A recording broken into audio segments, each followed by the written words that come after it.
Hey guys, welcome to the Not So Famous podcast. I'm Gabriel, I'm Jeremiah. and with us we've got Jack. Jack's here. So we're actually recording this podcast on Monday instead of our usual Tuesdays. It doesn't matter because it just goes up whenever we get it up. That's right. But thank you, COVID-19, for ruining our schedule. Yes. Which I was thinking about this on my drive over here. When it comes to, do you ever have this issue where, when it comes time to like, your job is like, hey, you guys can leave like 5 minutes early.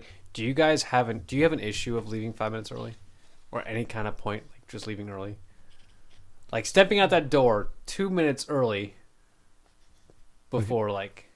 So in my job, I really make my own schedule. Okay, so. that's true. But I guess previous jobs. No, heck no. I'd be like, peace.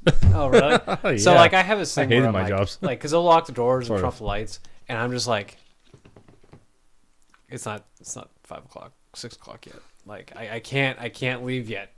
Even if it's like 1 minute, I have this issue where I just can't step outside the door until it's time. Even with like lunch breaks, I can't go to lunch until it's 12. You don't have that issue? No. Okay, you guys got bad work ethics. Bad ethics in general. Oh. At least in my case. Well, I just sound weird now. I mean, you are pretty weird. You like Arrowhead. Well, I like Arrowhead water. Yes. Everybody persecute him. Yeah, right. Persecute me in the comments, please. I don't know. I've never had a job where like it was so strict.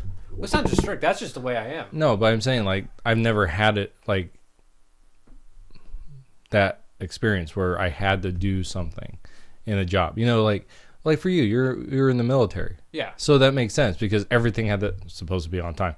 You know what I'm saying? Like, whereas like in construction, you get there, you start on time, right?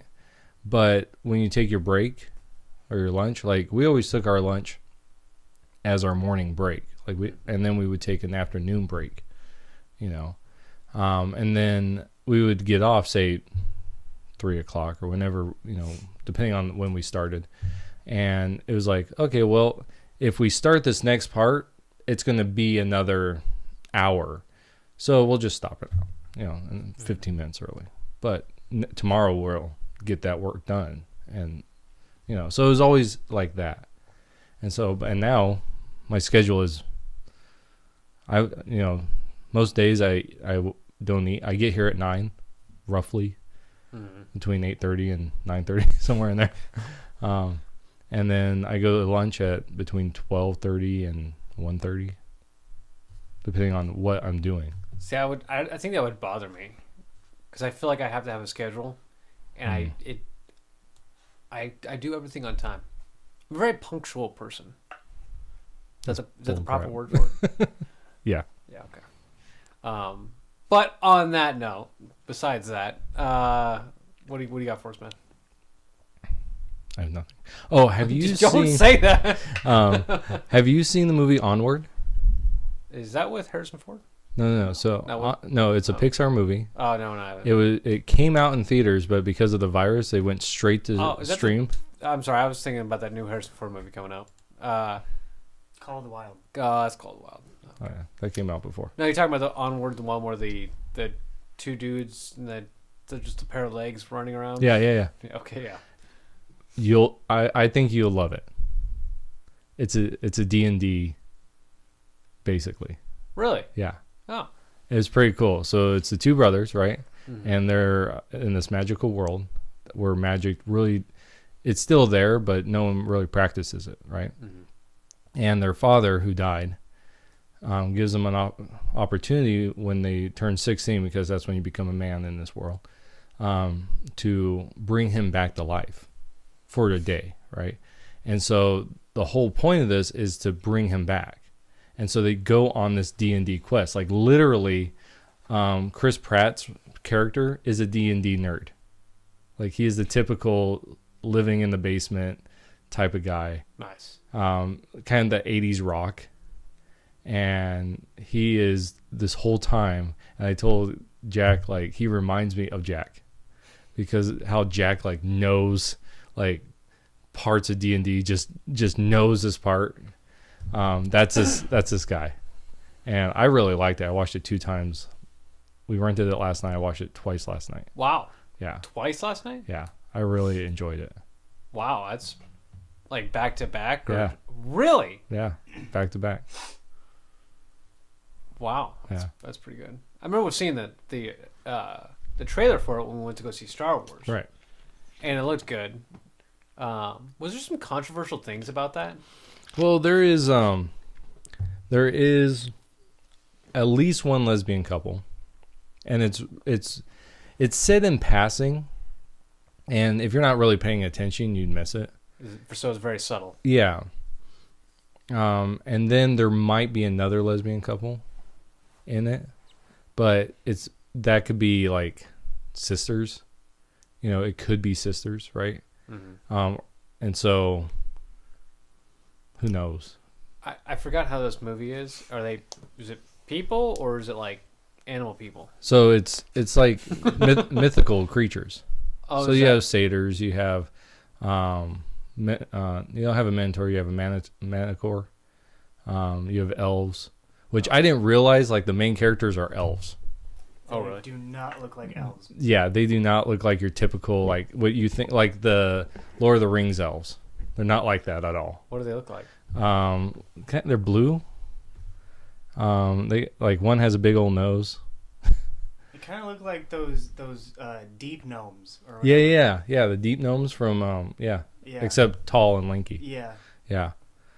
But like it's really cool. Like I really enjoyed the movie because like all the little D&D references. Mm-hmm. Like they have a troll, and then like the troll is the toll bridge operator, and it's called Underbridge. Like the company is called Underbridge, and it's a troll taking the money. That's pretty funny. Like yeah, so it's like little things like that. And then what's really another thing that's really cool is like as you're watching the father and son, right? Mm-hmm. They really went to lengths to kind of the older son looks like the mom, like the nose is in the second time I watched it. I really try to pay more attention to like all the other stuff that's going on, and like his nose is the same as his mom's. His physique is more like his mom's, where the younger son is like the dad, like his physique. His nose, all that stuff is like his dad's. And just like some of the stuff they do in there, I just thought this is great. Like I was telling Jack, like Frozen, how Frozen kind of went with that sisterly relationship. Right. And I really liked that because it moved away from this idea of you needing a physical, like a sexual partner. In this, it's the brother, it's the brother relationship. I really like that. So I just did a good job with that. Yeah. In fact, at the end, I'm conflicted about because I think it's perfect. Like the end's perfect. But at the same time, like you go through this journey with these people and you're like, oh, I want this to happen. But okay, one of those. Yeah. But it's like, it's so good what happens because of the journey that they've gone on. It makes perfect sense that this is how it ends. But you wish it was something else. Yeah. But you're still good with the ending Yeah. it gives you. So, yeah. So I really liked Onward. I'd buy it. Is it Pixar or Pixar Disney? Well, yeah, it's Pixar, but Disney owns Pixar, so it's Disney Pixar. Wait, Disney owns Pixar? Yeah. Yeah. Jack, you didn't know that? Nope. Oh. No, Yeah. I didn't do that. I had no idea about that. Yeah. Disney owns Pixar. They bought them several years back. So, Just in case you didn't know, they also own Fox. yeah, I knew that. And Marvel. And Star I Wars. knew that. Okay. And half the world. Did you know that Apple... Don't tell me. Okay. Did you know they own half of the world? No, but Apple is apparently trying to like hostile takeover of Disney. Really? Yeah. How does that work? I have no idea, but I've heard it. How does a hostile takeover work just in general? I don't know. But I was following this what's it called? Several months back, I heard it that Apple was interested in buying Disney, which that's a huge thing, right?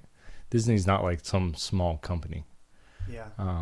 But then again, Apple is what, the first $1 billion or no trillion? I forgot which one. It was either billion or trillion, like dollar company or something like that. I think billion sounds better. $1 billion. No. I feel like trillion's like way too far. Like I don't No, think it has might be any trillion. business reached $1 trillion yet? Well, I mean, they might have been the first one though. I'm gonna look it up right now. Yeah, I'm already looking up. What? There's oh my gosh, their stock is $262. Wow. It'll fall soon. I really should have done it. $1.3 trillion. Wow, you are right. I But remember I got like a news notification that said that, and I was like, "Wow, cool." That just seems so far like for me to comprehend. Yeah. Like a business being that successful. You know. Yeah. Oh my gosh. So how what's Disney then? Oh, I don't know, but all the economies in the world, 85.9 trillion. That's in 2018. That's all the economies. Yeah, that's all of them combined. Only 14 countries' annual GDP is greater than Apple's. Only 14 countries. And Australia and Spain are the lowest ones with 1.4 trillion. Wow. And then it goes like Mexico, Indonesia, the Netherlands, Saudi Arabia, Turkey, and Switzerland are all at that 1.3. That's crazy. Where's the U.S. on that? No. They're at 20 trillion. Okay. I'll see this. How much is Disney worth? They're only at $99 right now. Their stocks. Their stock. Their entire company. Yeah. Well, No. no one's going to their park now because Yeah. COVID-19. Oh my gosh. Yeah. You know, I mean, Or but the everybody theaters. can go out to the store and buy an Apple product. Thank you, Amazon. Oh my goodness. It also made me wonder, like, how much is Amazon worth? Because you always hear how Jeff Bezos is like loaded. You know. Yeah, I mean, isn't he the richest man in the world? I don't think he's the richest, but I think he's I think definitely. He's up there. I think he beat Bill Gates though. I don't know. I think I heard that. Yeah, but then again, there's also like him and his wife split or something. So maybe he Yeah. doesn't own all of that. Come anymore. on, he still has money in other places. Well, Oh, yeah, it still has tons of money, but I mean, Okay. just not as much. You ready for this? Yeah. How much they're worth? Disney or Jeff Bezos? Yeah. No. Disney. Yes. Yeah. Between 150 and 165 billion. Way under what? Oh yeah. Really? Way under. Apple can definitely do Apple it. can buy. Oh my a lot of goodness. Disneys. I couldn't believe Wait, it. how much? Would you say? They're 150? 150 Oh, okay. to 165 billion.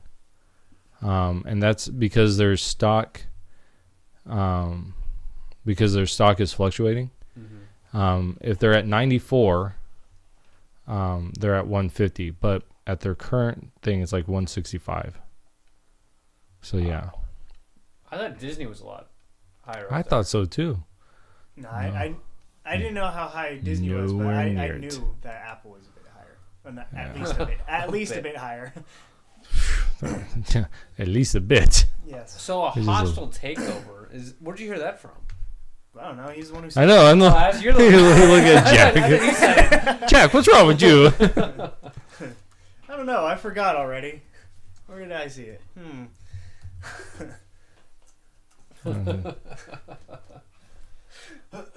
So what? Yeah, what's a hostile? Like they can just buy him out, just outright.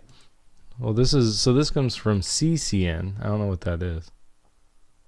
Apple one step closer to hostile Disney takeover. And it goes into how it could happen. So if Apple buys Disney, do you think the Marvel movies would be better? No. You think the No. Star Wars movies would be better? No. Think anything would change?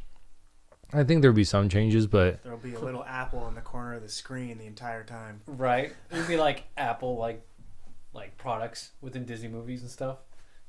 Every Disneyland is gonna have iPhone cases everywhere, Oh my gosh. Yeah. and iPhone products, but with Disney stuff on it. Like, Yeah. I think Apple would. I think Apple would gain from that. They'd pump out a bunch of products, Disney products with Apple logos and stuff on it, or no, Apple products with Disney logos and stuff on it. Mm-hmm. You know. Well, and like what this is talking about is how, because of what's going on right now, they have, what is it? Disney has about $38.3 billion of long-term debt right now, and they don't have enough cash flow happening, and so and then it says Apple has $107 billion in cash alone. Yeah, I looked this up. Wait, did you say Apple has 1.7 billion in cash? Yeah. 107. 107. 107 billion. $107 billion cash that's just sitting there. Can you picture what $107 billion in cash looks like? I just I think Scrooge McDuck. Oh, I think yeah, I think a dodgeball when he's like, "You ever seen $500,000?" And he opens. Is it $500,000? I don't know. And he or $50,000 or something like that. And he opens up his little like suitcase. It's just like a little thing of cash. Just he's like, it's not as elaborate, you know. But he opens up and you're expecting like cash, but it's like just this little thing. When me and Marika got married, like we got, I think it's like $600 in cash, like because we did this thing called the money dance, and so people would go up to you and pin money on you to dance with you. You know, it's a redneck like thing, and Marika's mom hated that we did it. But it was like, we got $600. Like, we're gonna do it again. I know. We're gonna keep doing this. And so like we took that money. I'm like, I've never had this much money like at once. I'm like rolling in it. It was dumb. But there's a new gun right there too. So, Frontsight. Oh, well, before we get, Jack had something on the same topic. Well, yeah, I was just gonna say that I looked up what a hostile takeover is, just because I didn't know what it was. In business terms, right? Yeah, a little, yeah. Okay. A hostile takeover is the acquisition of one company, called the target company, by another, called the acquirer, that is accomplished by going directly to the company's shareholders or fighting to replace management to get the acquisition approved. So think like common drama thing, you know? Like, oh, you're not going to accept my deal? I'm going to get your board fired and get somebody on who's going to agree to it. That kind of thing. Wow. Yeah. That doesn't even sound legal. I know. But I guess that's where the word hostile kind of comes in, you know? So, all right, we were going to say about Frontsight? So Frontsight was sending out these things where you could buy these, Frontsight's a gun place, and they were sending out these things where you could buy these memberships. They're lifetime memberships. I think they're called legacy memberships. They're the lowest memberships that you can get. And basically the idea is you buy these and then you resell them, right? So you can resell them for $250, or you could resell them for $300, make a little money, you know. Really? So you can sell them from whatever price? Yeah. Wow. Yeah, you can do this. But if you, and so the incentive was, and I'm like, maybe we should do this. If you bought two, you got I forget the type of, it's a 9mm pistol. If you bought two memberships. If you bought two of these memberships, so they're $250 each, you would get this. That's $500. Right. So what kind of pistol are we talking about? Let me see. It's not like No, I'll look it up right now. it's not like a high point, is it? No. Nothing like that. Which I want to shoot that yeet cannon.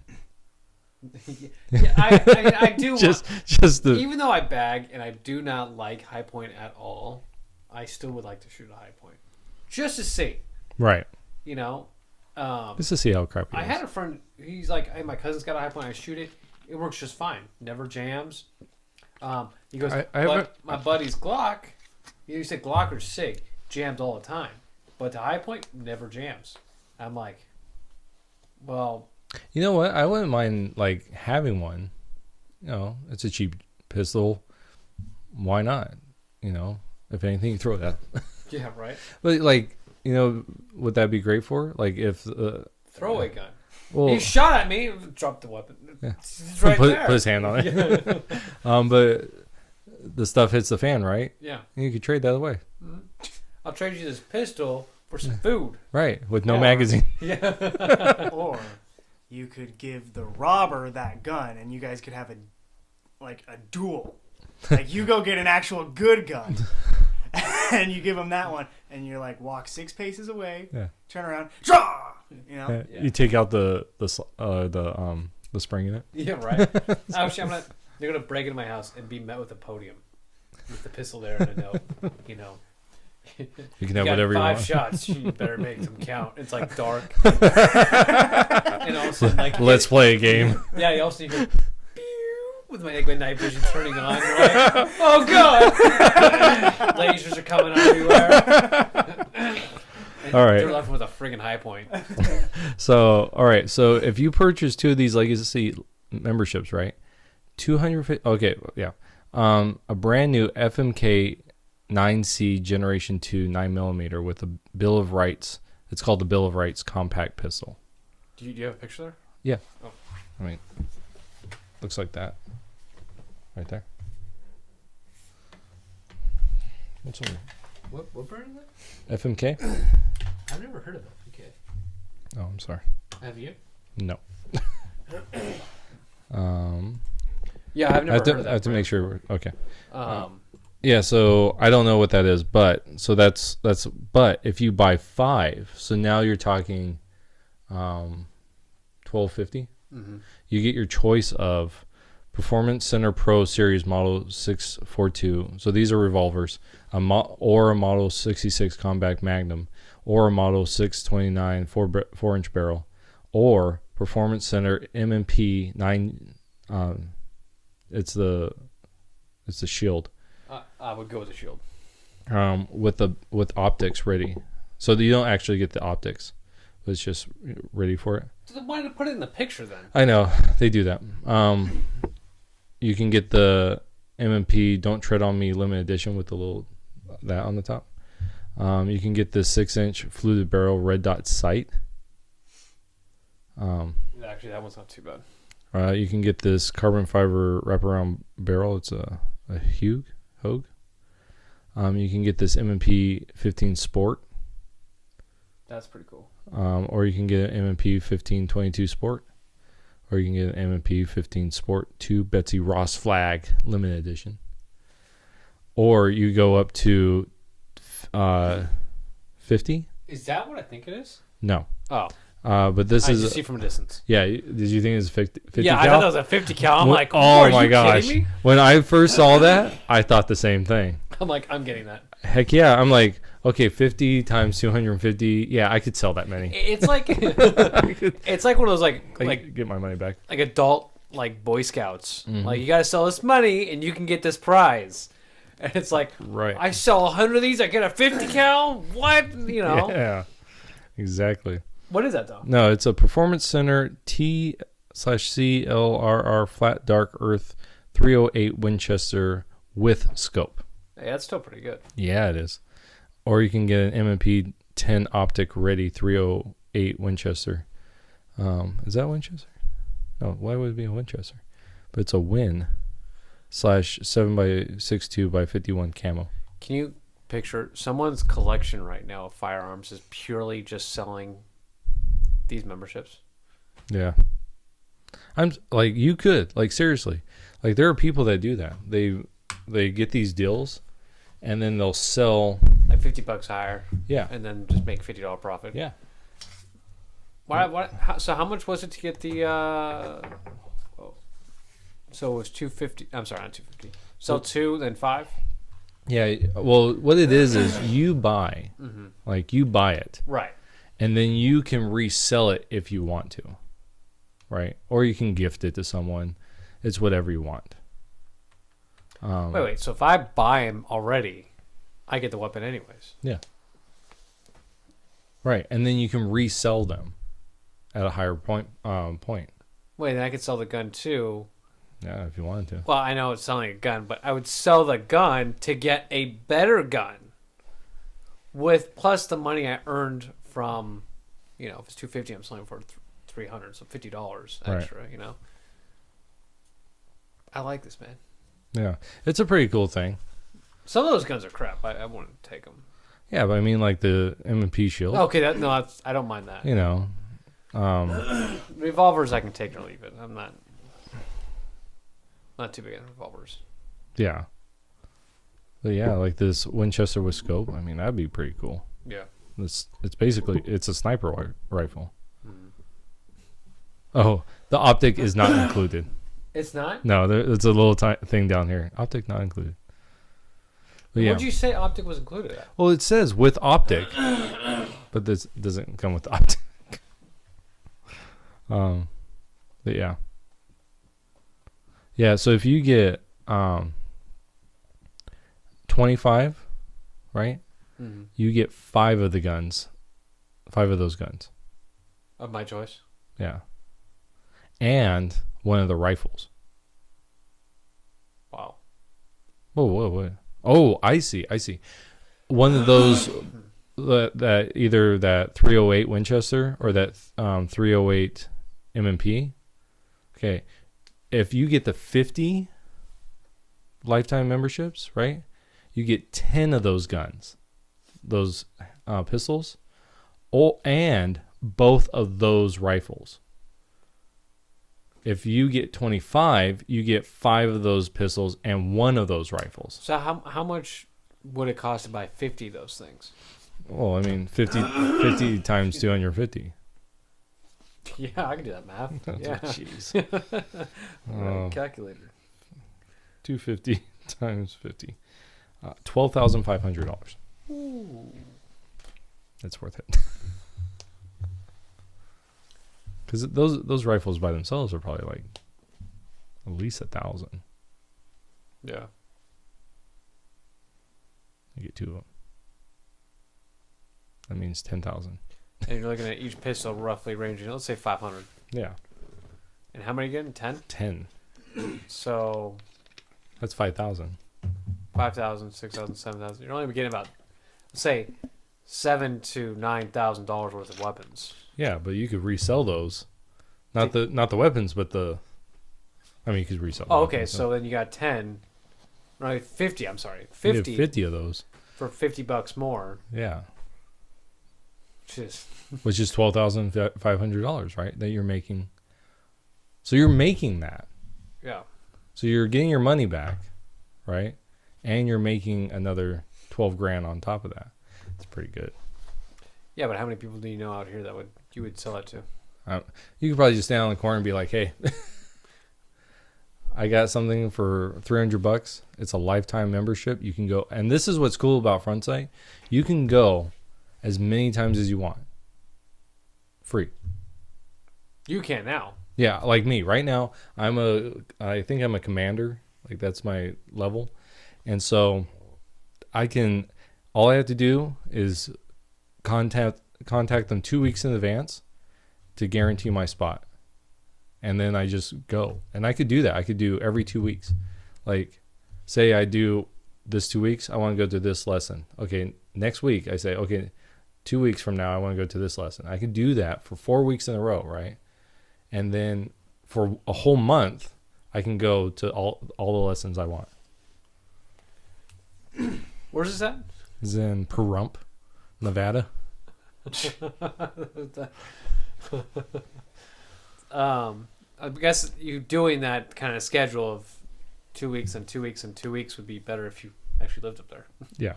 Well, I mean, like what we do is, so my parents have this thing called Worldmark. So basically the hotel's free for us. So we just go up there and we spend the week there. And that's in Las Vegas, and Vegas is about an hour drive from Pahrump. Oh, and so okay. Yeah, so we just drive over in the morning, and then you're there. Like we get there at 7:00. We're there till 6 the first day, and the next day it's like 8:00 to 5, and that's for the next 3 days. And then as you qualify for classes, like once you graduate a class, it opens up the next class. And then you graduate that class, and it keeps going. And they have a bunch of classes you can take in, so in pistols, right?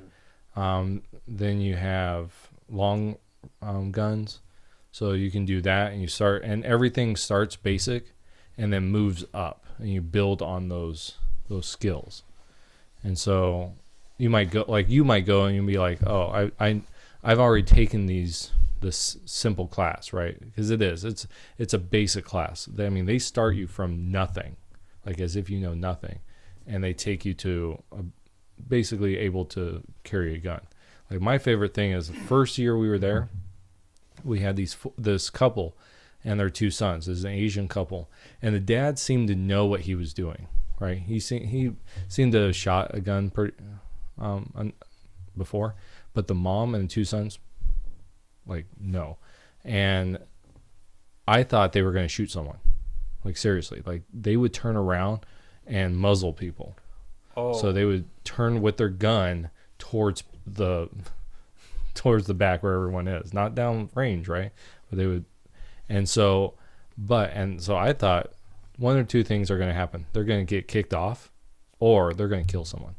Like, this is in my mind, so I always like set myself up really far down from them. But by the end, those boys and that girl, they had great marksmanship. Mm-hmm. They had real good control of themselves. The 2 boys at the 4th day, they do like a little mini competition where you're going against another person. They qualified into the 3rd round. Both of them. The boys did. Wow. Yeah, I was really impressed. It's kind of one of those situations where you don't want them to go because you want them to gain that knowledge. Mm-hmm. But at the same time, you're like, you should really be off the firing range. Yeah. That's pretty awesome. And by the way, Frontsight is not a sponsor. No, but if they want to be. But if you guys want to be, and we're here, we'll take an M&P shield. Yes, we will. The 308. But yeah, if you guys are interested in that, whoever's listening, check it out. Yeah, so the best way to do it, if you go to the company itself, it's like $2,000 to get one of these lifetime memberships. And the way that it's like a pyramid scheme, reality is, but it's done in a way that you actually get a lot of benefits from it. So, but it's like this. They give you these opportunities to buy these really cheap ones so that you go and you get more people. Their philosophy is, you're a better salesman than we can, right? And so they continue to get, and I mean, I was gifted my commander. Yeah. So I was gifted that. Is that a lifetime one? Yeah. Wow. Yeah. I mean, so you were gifted a $2,000 membership. Yeah. Wow. Because my dad had bought it, right? So when he bought for himself, right? And I think his was like $200 or something, like, because he bought it from someone else, right? And then 6 months into his thing, they did this whole thing for $500.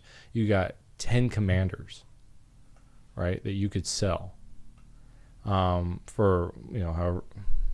I mean, he spent $500, but he got all this stuff. That's a fantastic deal. Yeah, and so he gifted me and Marika commanders. And what's crazy is if you gifted someone, right? So if you have 10 and you gift, like if I gifted you one, I lose that commander, right? So now I'm at 9. Makes sense, right? But if I spend the money, if I spend $100, I think it is, because it's called a transfer fee. If you spend the transfer fee, like you personally, you actually get that commander back. Really? So yeah. So what he does, so that's gifting, right? So if I gift it to you, right, but I pay the money, then I get that commander back. But if you buy it from me, I don't get that commander back. Does that make sense? Mm-hmm. Or if I don't pay the transfer fee. But if I personally pay it, I get the thing back, which is, I'm like, well, why would you ever sell it? You know? Right. So Just give me the $250. Well, don't you want to just I'll buy it. one commander then and just have be replenished all the time? Of just... Well, because you have your commanders, but you can't sell yours, right? Like I can't sell mine. Right, I have to have other ones, so if I, which I do. If I have one, Yeah. so you have one. I would have to look up what exactly I have. So if you gifted it to me, right, hypothetically, Yeah. if you want to, if you give it to me and then you pay the what transfer fee? Yeah, it's something like that. It goes to me, and then you get it back, but it still stays with me. Yeah. It's like some weird video game glitch. Yeah. You want to do that right now? Well, I'm actually looking up what I have. This is a like fantastic pyramid scheme. That's like It really is. it's other pyramid schemes need to learn from this pyramid scheme. Yeah. What is this? Do they at least acknowledge the fact that they're a pyramid scheme? Yeah. Do they really? Well, sort of. 'Cause that is a really good pyramid scheme right there. So People are aware that it's a pyramid Well, scheme I'd and like they a- still want to buy into it. I'd like my pyramid schemes honest. yeah. I'd like to know for sure that they realize that they're a pyramid scheme. Okay. All right. So right now I have 20 Patriot memberships I could give. 20? Yeah. And how much are those? Whatever I want to. How long is a Patriot membership though? Lifetime. How? What? Yeah. It's a lifetime membership. Is that better than your membership? No. So what does your membership grant that a Patriot doesn't? Not much. Like it really doesn't. You get a Like, keychain out of yours? It's got like a star on it, you know? Might just have like a chevron, you know?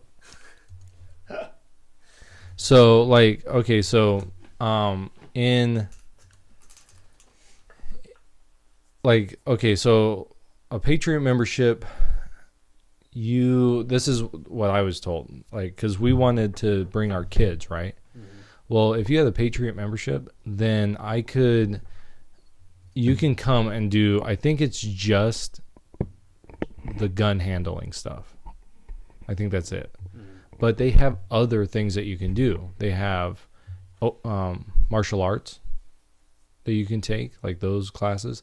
They have high ropes course. They have astronomy. Like there's other courses within it, and that's what we want to do for the kids, right? But the Patriot membership, I'm pretty sure you can't do those.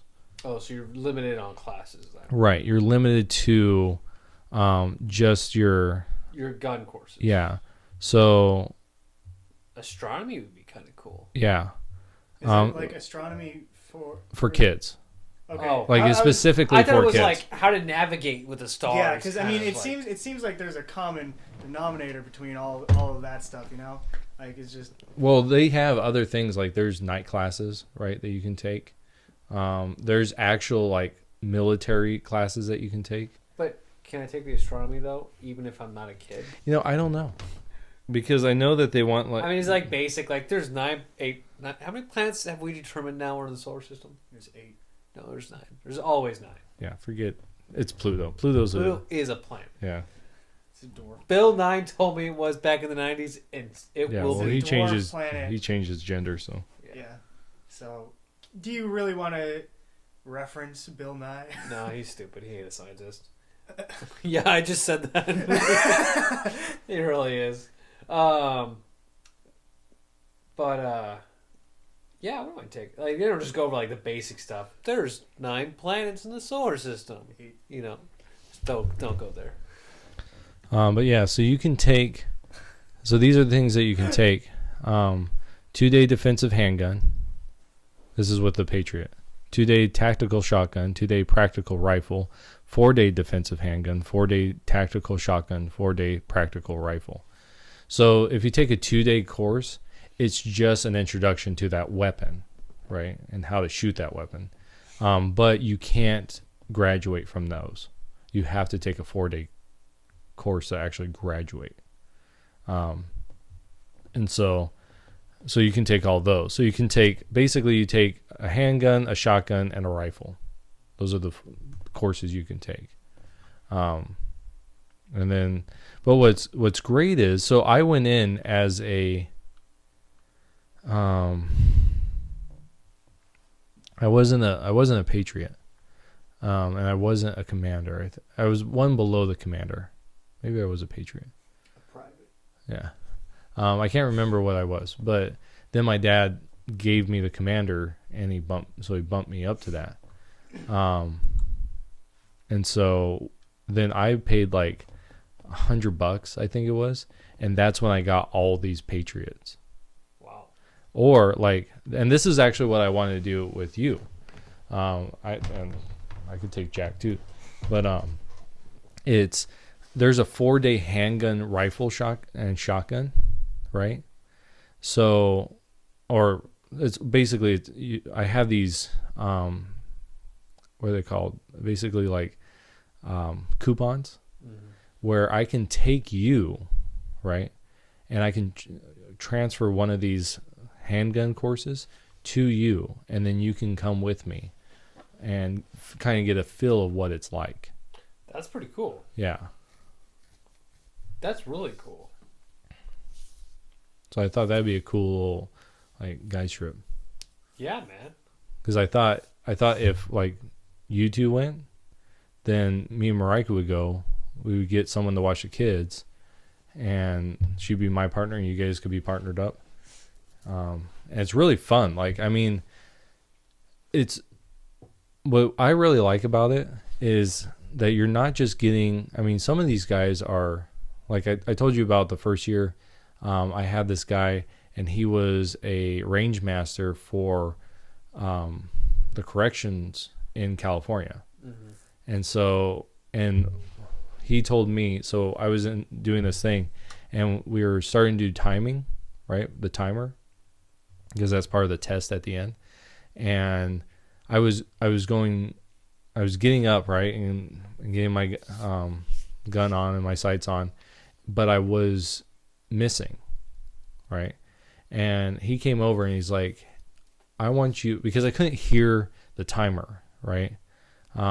Because of everything going on. It was the first time I ever had a timer on me, and so I wasn't hearing it right and everything. So he comes up to me and he says, I'll tap you when the timer goes off, right? Because I could hear the first beep, but I couldn't hear the second beep.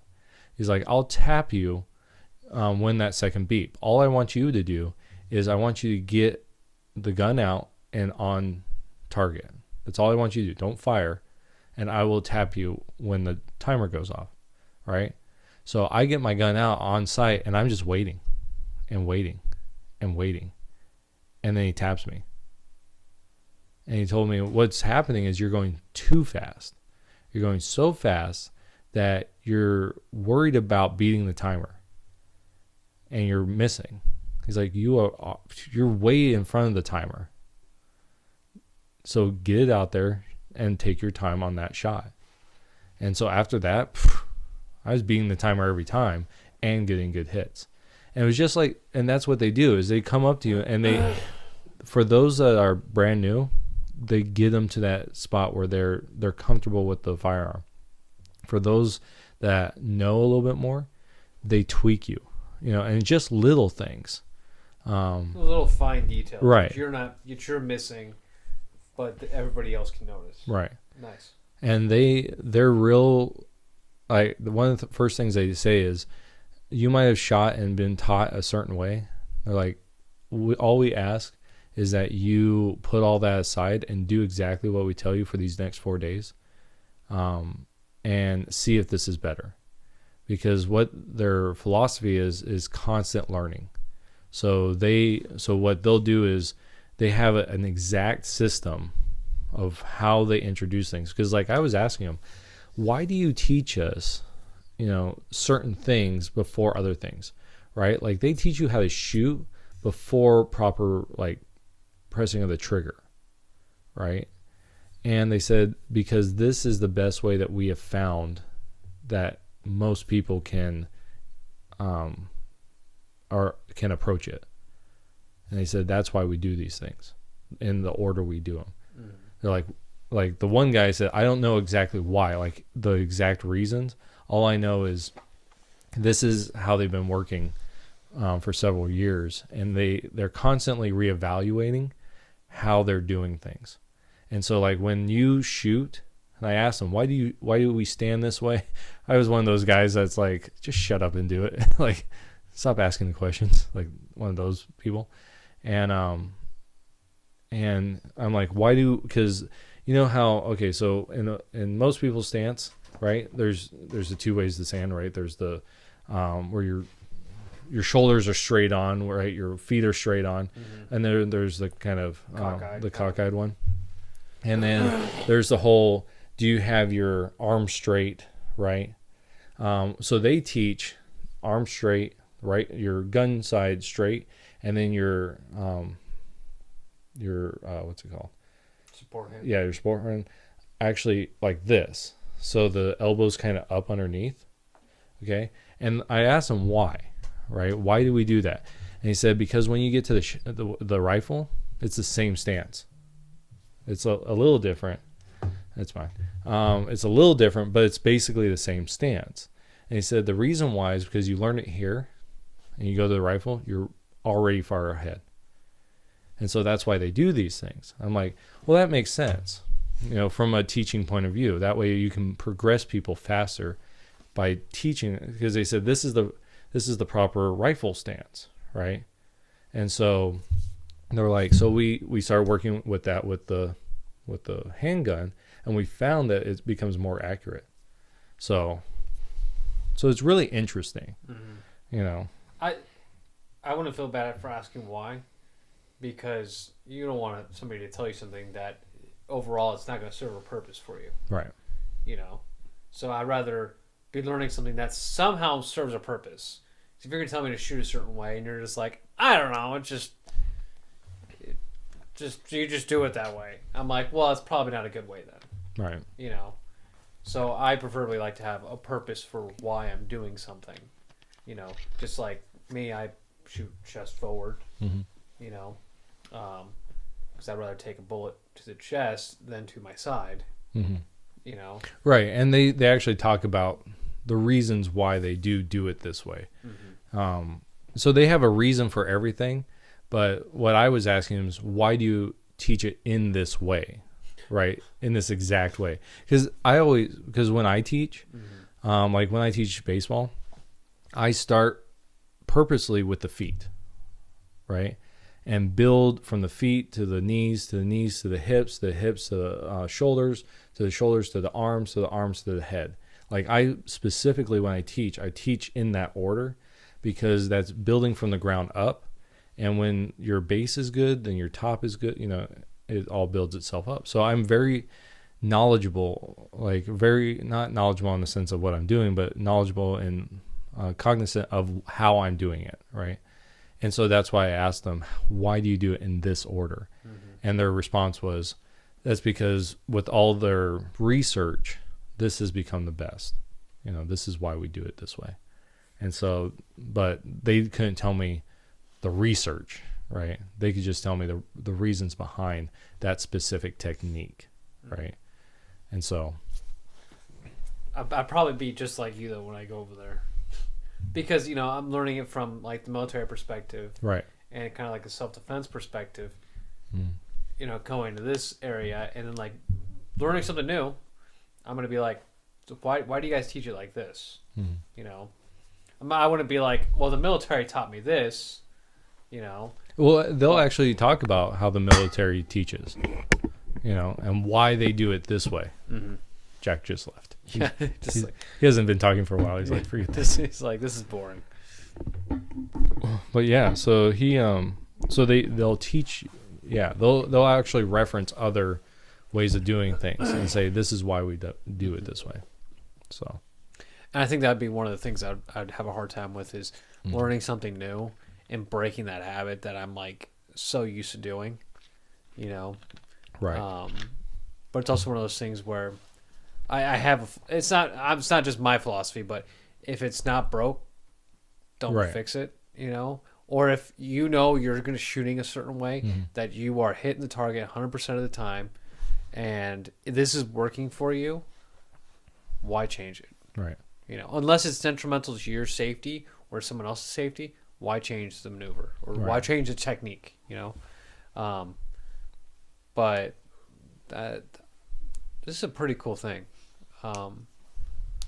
We've talked about this before in the podcast before, Right.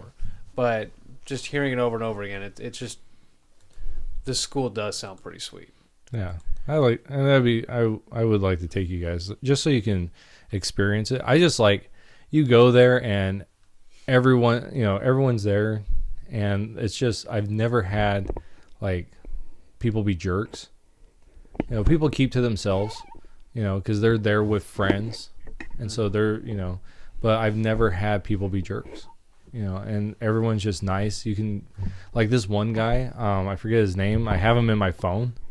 Like he was my partner because we went and it was my mom and my dad and my sister, brother-in-law, and their two kids. And so everyone was partnered up, and then Marika's dad went with us. So they partnered up, right? And then I was by myself.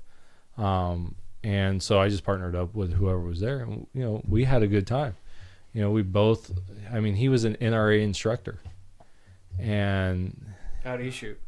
not very well.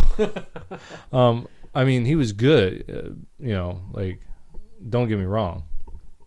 He was good, but he had a lot of like he did like fishing, like I don't know the correct term, but he would come over the top. Was he old school? Yeah, very old school. Oh, And so I think he was a Marine. I'm pretty sure he was a Marine, and great guy, you know. And I would take pictures of him. I'd record him and I'd send him the thing. That's why I have him on my phone, and just got off great, you know. And you talk to people, you know, you joke around, and something would go wrong, and be like the guy next to me, the two guys next to me the last time, they were like sharpshooters. I mean, they were just good, right? But they would miss and be like, well, I suck. Yeah, I'm like, yeah, I saw that. Yeah, you do suck. Don't look at mine though, because like your suck is like my best.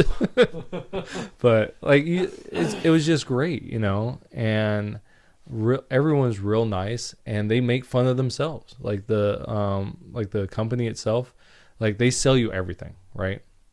I mean, you go in there and they want to sell you everything. So they have little books that go through everything. They want to sell it to you. It's like $50, right? And everything's pretty expensive. But like in their video, they're like talking and doing all these different things. And the guy is like, who's the head of the classes, he's doing the videos. He's talking about how there's no perfect way of doing certain things. And he's like, if we ever found that, we're going to sell that to you. like you know, Nice. So they make fun of it, and the whole purpose, like their whole statement is to basically make people comfortable with guns, and to get the 2A community to be more active and like getting people involved. And so that's why. So, and they go to like these really rich people, and those really rich people buy the $2,000 memberships. And then they go to the cheapo like me, and they're like, hey, we'll give you 20 memberships, you know, for $100, because now I'm going to go to someone else and be like, hey, you should come do this with me, you know. And that's what they want. They want more people to be involved, because they're going to make their money back, right? You go there and you're like, well, I want that hat. That hat's $50. You know, I want that hat. you're not exaggerating about the $50. No, like I'm serious. Like it's pretty expensive. Like I have a shirt. Like, okay, so this is another thing. They give you points, right? Like as you buy things, like these memberships, they'll actually give you these. I think they're called Patriot points, and you can take those points and go into their shop and buy things with those points. So I got this shirt, not the shirt I'm wearing, but I have this Frontsight shirt I got for free, because my dad had 1,500 points. And so for 50 points, he bought this shirt, you know. And so, and there's a bunch of stuff you can buy. They have belts, they have shirts, hats, but then they sell other things, like they sell 511 stuff. That's, you have to buy it, that you can't use your points. Or you can buy, like my knife, right? Same knife you can buy up there. And this guy was looking at it, I'm like, I love this knife. I was telling him I love the knife. And so they sell ear protection, like that really fancy ones where it's like a hearing aid, and it's tailored to you.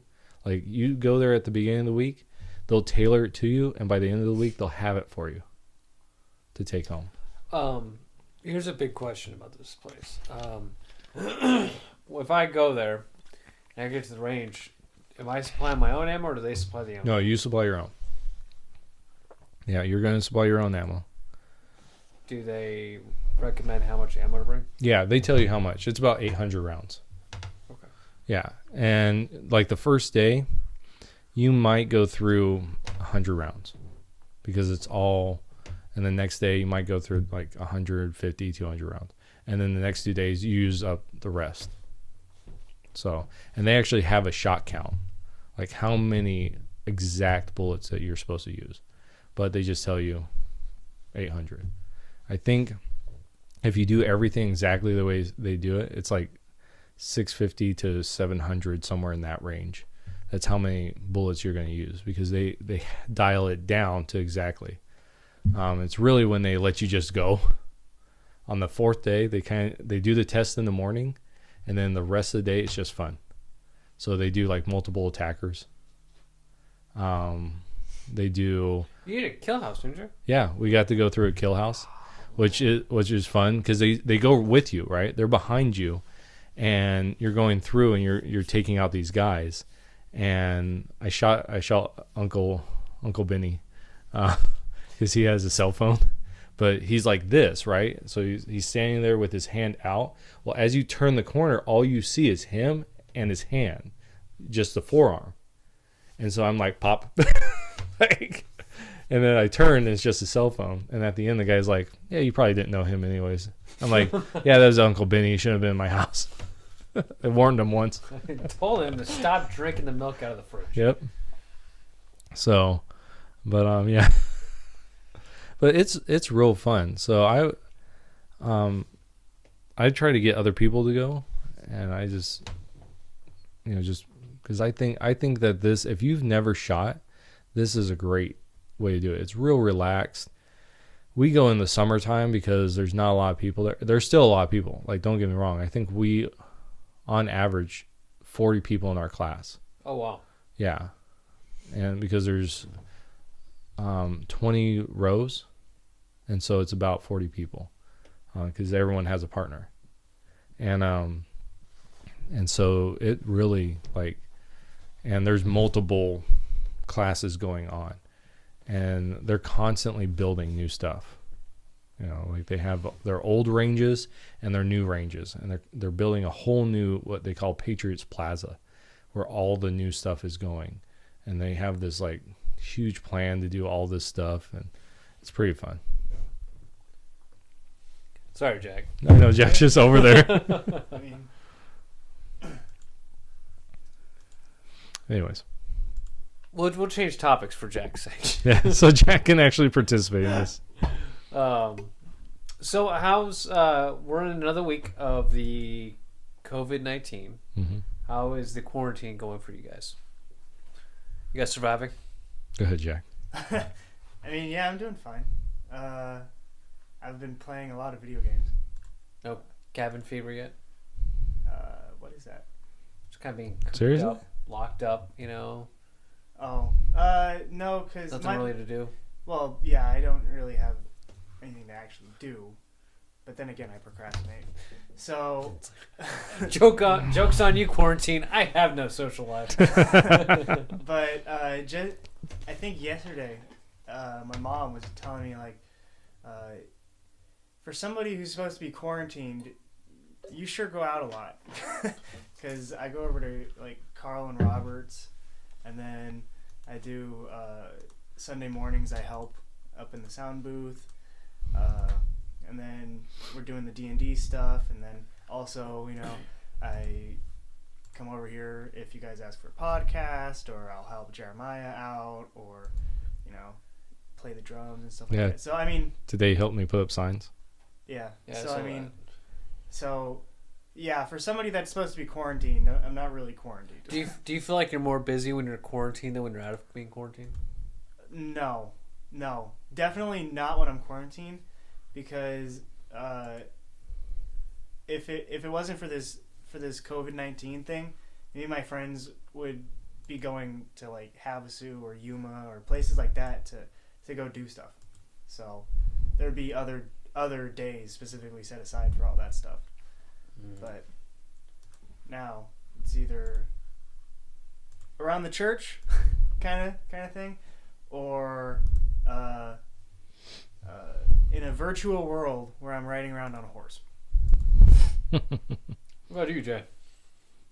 I do the same thing over and over again. So my really, the only thing that's different, well, I mean, there's several things that are different, but I'm doing more on the house. I don't have Friday nights with the teens, so that's weird. Yeah, I was going to ask you, what is that like? Because you've been doing it for so long, like really consistently. What is it like? It's weird. Like my Friday and Saturdays are way off right now. So when we played D&D last Friday, and you're usually scheduled for, church youth group on Fridays, but we were doing D&D instead. Do you think that was a Saturday? Yeah, like it threw me off for Sunday because I thought, mentally I thought, okay, tomorrow's Sunday. Shoot, it's even throwing you off today because you told me earlier you thought today was Tuesday. Yeah, I thought today was Tuesday. Oh, because you were doing the podcast today. Well, yeah, that's part of it, but... Oh, because I was going to work from home for the rest of the week, so... Right. Why come down to... Yeah. No. But yeah, I thought today was Tuesday. Because of that, because of the podcast, but also because on Sunday... So on Sunday, what usually happens is I get up in the morning, I do my regular routine. I come here to the church, and I go through the whole thing and set everything up. People come in, we do the church service, we worship together, and then everyone leaves. Well, then I usually have something to do. I have a meeting with a teen, or I have a meeting with the elders, or something, right? Mm-hmm. And then I go home, maybe get a nap in, 30-minute nap, get back up, go out, pick up teens, come and do something at Sunday night, and then take teens home. Well, now I come here, I do my regular routine in the morning, but then I get here and I'm speaking to a camera. There's a lot of eye contact between me and Jeremiah. Yeah, because he's up in the sound booth. I need someone to look at. So I'm looking at Jim, who's doing the camera on the ground. I'm looking at Jack and Joey up in the sound booth. And then I look over at Cookie, who's on the platform with me. And, I'm just going back to these three. I look at the camera, but it's weird. And so, do you want us to tape a face on it? Yeah. And put the camera, the camera's eye, in the face, the eye of the image. Yeah. Well, we'll just put somebody like a half naked dude up there, just Jeez. It would have to be like Arnold Schwarzenegger though. Yeah. Because then it would be like a Terminator with the the weird eye. Oh, that's a good one. Yeah, half naked in a thong. Yeah. Well, you can find that for Schwarzenegger. Yeah, you can. But yeah, so it's just weird. And then but now after that all is done, I go home, and that's it. I don't do anymore. And so, I mean, I've been working on the house in that time because, well, I don't want it completely to go to waste, right? But it's weird doing anything right now. So, just been throwing me off. Nothing's really changed with me. I mean, yes and no. I mean, I don't know. Just, I don't think it really stopped anything with me though. So No. things are still just moving the same. Yeah. I don't know. I wonder if it's just because of where we are, you know? Yeah, I guess living the kind of rural life, Yeah. nothing's hitting us so hard. But if we lived out California just recently, you know, did you hear about them? What? They are not allowed at all to have any groups. Oh, really? Like over, is it 5, 10? It's probably 10. Like, except for family. Like, if you are seen with a group of larger than that, like, you can get cited for it. See that? I mean, come on. You were expecting California to go down that road. Well, yeah. I mean, Why is it such a surprise to you, man? it's not a surprise. What people just give up their rights. I mean, duh. Well, I mean, you know the world we live in nowadays. Another reason you should watch the episode with me and Jonathan is because we talked about that. Oh, really? yeah. Oh. We won't dwell A on- little bit. A little Oh, bit. okay. We won't go into it too much then. But, oh, so what else did you have for topics, though? Did you have anything else to talk about? No? You're just like, I've got nothing. Well, just this idea, like, you hear about the lady that was driving in her car because she was going out of her mind in her house. So she goes out in her car by herself. I think I heard that. And she gets pulled over and she gets a ticket. That was in what, like Pennsylvania? Yeah, somewhere back east. Yeah. One of those northern places. But it's like, it's stuff like that. Like, okay, she's not doing anything that's hurting anyone, you know? Mm-hmm. It's just her. And so it's just real annoying. It annoys me that we just, oh sure, we'll just give up our rights. You know, which I understand the idea of we need to be quarantined, right? You need to stay at home, don't go out unless you have to, and these things. I understand that, and trying to do the best we can, right? We don't let our children go into, you know, grocery stores or anything like that. Tomorrow I have to actually go get pills for Moose, my dog. And so my kids aren't even going with me. Like, my family's not going with me. I have to go over to Blythe. So I'm going by myself, which now I have to wear a mask over there. And I want to wear this like full on gas mask. Do you have to wear a mask? Yeah. In Riverside, they are requiring. Really? Yeah. Was that just recently? Yeah, like Okay. within the last couple of days. Okay, but that must have been with the same executive order that I saw then for the Yeah, because gatherings. I went over there with my dad and Yeah. like a couple days ago. Yeah, it's just recent. You have to wear a mask, or does it have to be like a hospital, like certified? No, I think it's just a surgical mask. I think it's just a mask because from what I heard from like Jasmine, over at NAU, well, the AWC down in, whatever, they were running out of like gloves and masks and stuff like that. So that's why they had to cut off the students, because they were doing stuff at the hospital, but they said we don't have enough and we can't get more, so you guys can't come. Oh, Yeah. wow. Yeah. So, and I have, my father-in-law was down, and he had brought some of the real good like ventilator masks. And so he had brought those down. So I have several. And so, but I understand. Like, I understand the precautions that are being taken. What I don't like, and we've talked about this before, is the fact that people are just like, yeah, okay, police officers, like, you can just take my rights. It's like, even in a state of emergency like this, the Constitution hasn't been suspended. Like, you can't just be like, yeah, you don't have the right to do certain things. It should just be, we highly suggest that you do these so that we can slow this down. Okay? That's fine. But as soon as you say, you better do this or we're going to basically, step on your rights, that is a bad precedent to set. So what about that? I sent you that message on Facebook.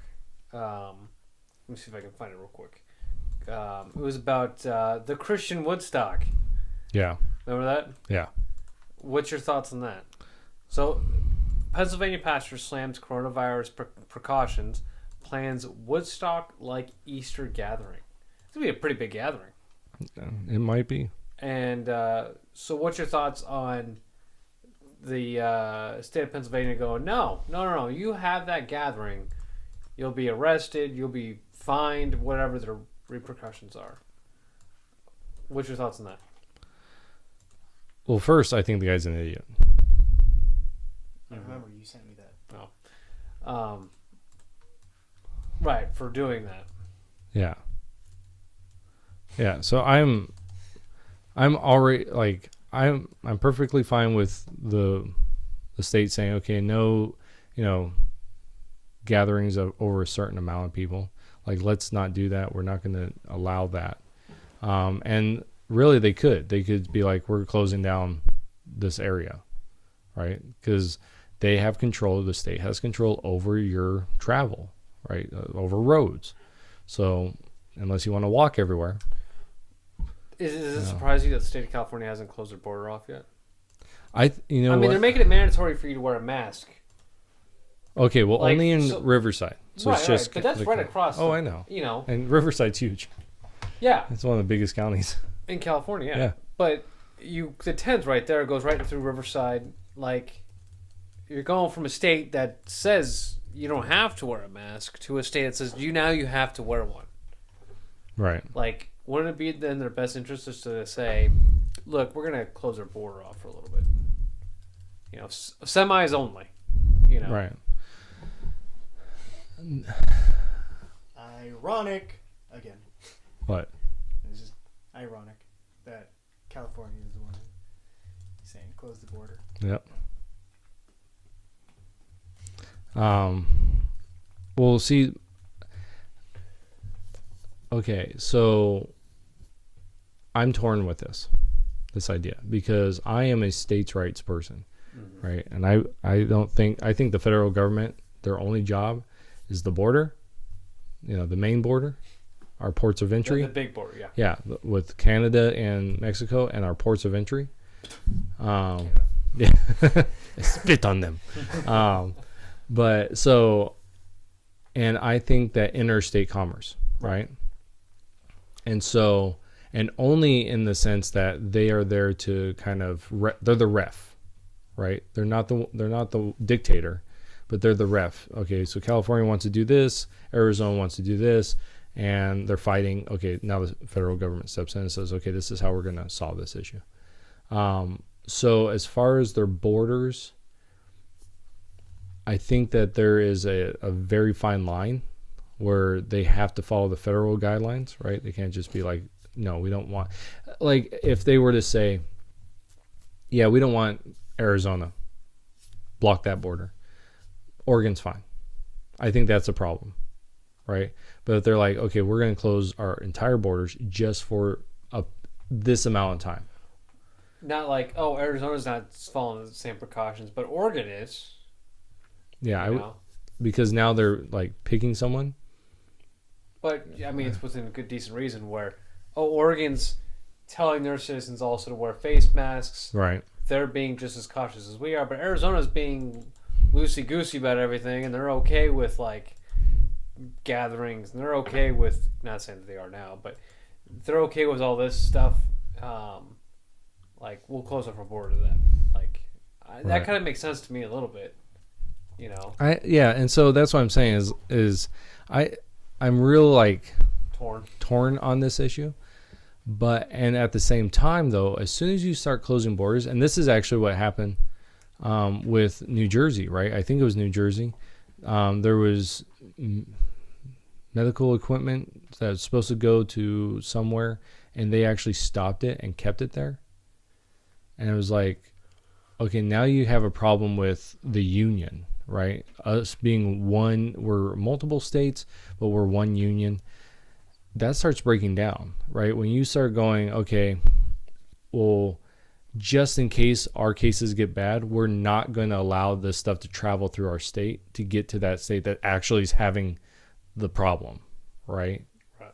And I think that's when the union starts breaking down and we start looking at it like, well, we're actually even more, states' rights become more important to the point where it's like, well, now we don't have a country, and to me, it's a fine line between we're a country of a union of states, but at the same time, we have to look out for each other too, right? We're not Arizona, even though we don't like California, we're not going to just kick them out. We'd like to, but we're not just going to kick them out because they're a part of the United States, and so we still have to work together in a way that is beneficial for both, and have that mindset that, okay, they have all the hard cases and we don't want it. Well, we have the opportunity to help them. We need to do that. So, what about you over there, Mr. Jack? I'm just thinking about I don't know why we hate California. I mean, I know why we hate California because they're stupid. But then again, you just answered your own question. No. Just listen. I mean, because I remember we would talk semi-jokingly about kicking California out of the United States. And my thing is, well, no, I, at least, don't want to kick California out. I just want to kick all the stupid people out and get more people going to California. Because California, real nice. It's a nice place. As long as you aren't charged so much for everything. But other than that, that's just what I was thinking.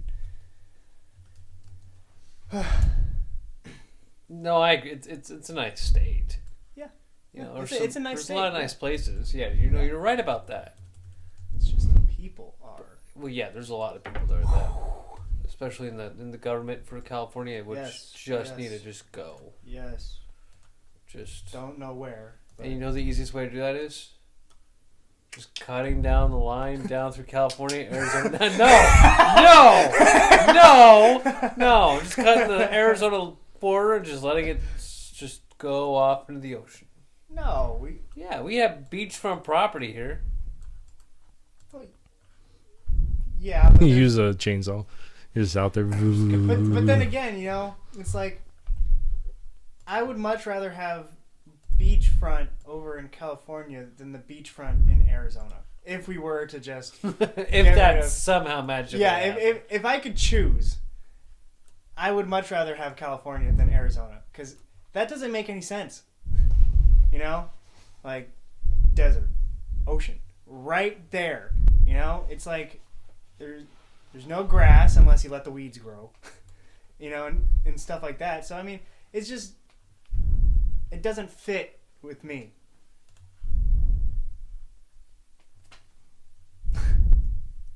See, if I could right now, while you're telling me that, I'm slowly pushing California into the Pacific. And I would be smacking your hands and bringing you back. And then hand-picking people and throwing them into the ocean. All of Frisco, all of San Diego, all of LA, everybody's going. Sorry, man, I've driven I was in LA, San Diego, and it sucked. The politics of constant California it makes my head hurt. It's just a never-ending thing of stupidity with California. That you're just like, look, I'm trying to save just a few of you guys, but you're all just idiots. Yeah, but I think the right way to go is to somehow slice the Arizona and California border. get rid of the people. And when I say get rid, I mean like somehow get them to go somewhere else besides the United States. Like, hey, you want a free trip to England? I will pay for you. So what's going on now? One way. This is what's been happening lately. Is actually residents of California are actually moving out to other states. Yes. And they're actually going out quite a bit. Yes. But they're going to other states and turning that into California. Yes, I know. And it's sucking. That is why I'm saying just get rid of the people. Right. You're not making any really good solutions. Well, I mean, you aren't either. Well, I know. If we're being honest here. Yours sounds like genocide. Mine's just like, I'm just cutting the border down. No. I only joke about genocide. I only joke about genocide. No, I really just think we should somehow find a way to send them like overseas. Here's a bunch of tickets to North Korea. Go. Well, I mean, if they want to go there, then sure. But if you want to go to England, go there, have a good time. If you want to go to China, I wouldn't do it if I were you, but go for it. And on and so forth. They're all socialists. They like those areas. Visit Wuhan. Yeah. I mean, yours sounds like, to me, the really, like... No, you just cut the border down and just push the state out. What about everybody who's not stupid? They better get over it. No. But then there's no warning. They should have... They know that they should have been on the Arizona side. Oh my gosh. That's just that's where they should have been in the first place. I don't know. They knew. I don't know. We'll give them a year warning. A year of warning. Yeah, but... well, okay, yeah. I mean, I won't try and bring logic into this because there's no logic in It'd it. be come to Arizona and the rest of the United States, or be pushed off with Hawaii. But then again, but they won't be as nice as Hawaii. If you start doing that, you'd have to do that with all the other states. That's fine. Oregon's following suit too. We'll do that too. And Washington All and right. New York. This is easy. It's all the eastern and western coast cities or states. Yeah, I know. But then you won't have as much I'll of the have United States. Less of a headache. No, you won't have as much of the United States, so that means you can't go all those places. That's fine. I had no reason to go to California to begin with. If those stupid people aren't there. Except my fiance. But she doesn't listen to this, so it's fine. She better get over to Arizona quick. No, but if you just get rid of the stupid people, then you'd have reasons to go there. You know? No. I want to go to California anyways. Why not? I mean, come on. Like, there's... Have you been to Blythe? Okay. There's a difference between Blythe and, like, really nice places. I've driven out in San Diego. It's crap. I hate the traffic. It's too much. Don't like it. Been to L.A., the whole Orange County area. It all sucks. It's just awful. I've been to, like, one place. It was nice. It was, like... I can't even think of where it was. But I was heading to San Diego. It was, like, in between, like Indio and San Diego, or like Palm Springs, San Diego, which was nice. It was way off on the side. That was it.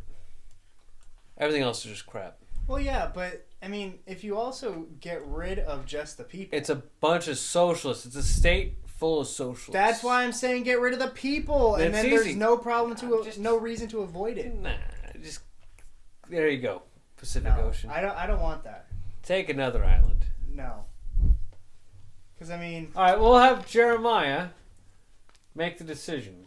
Jay, we just handpick people and send them to North Korea, or do we... we never we said anywhere just besides the United States. China?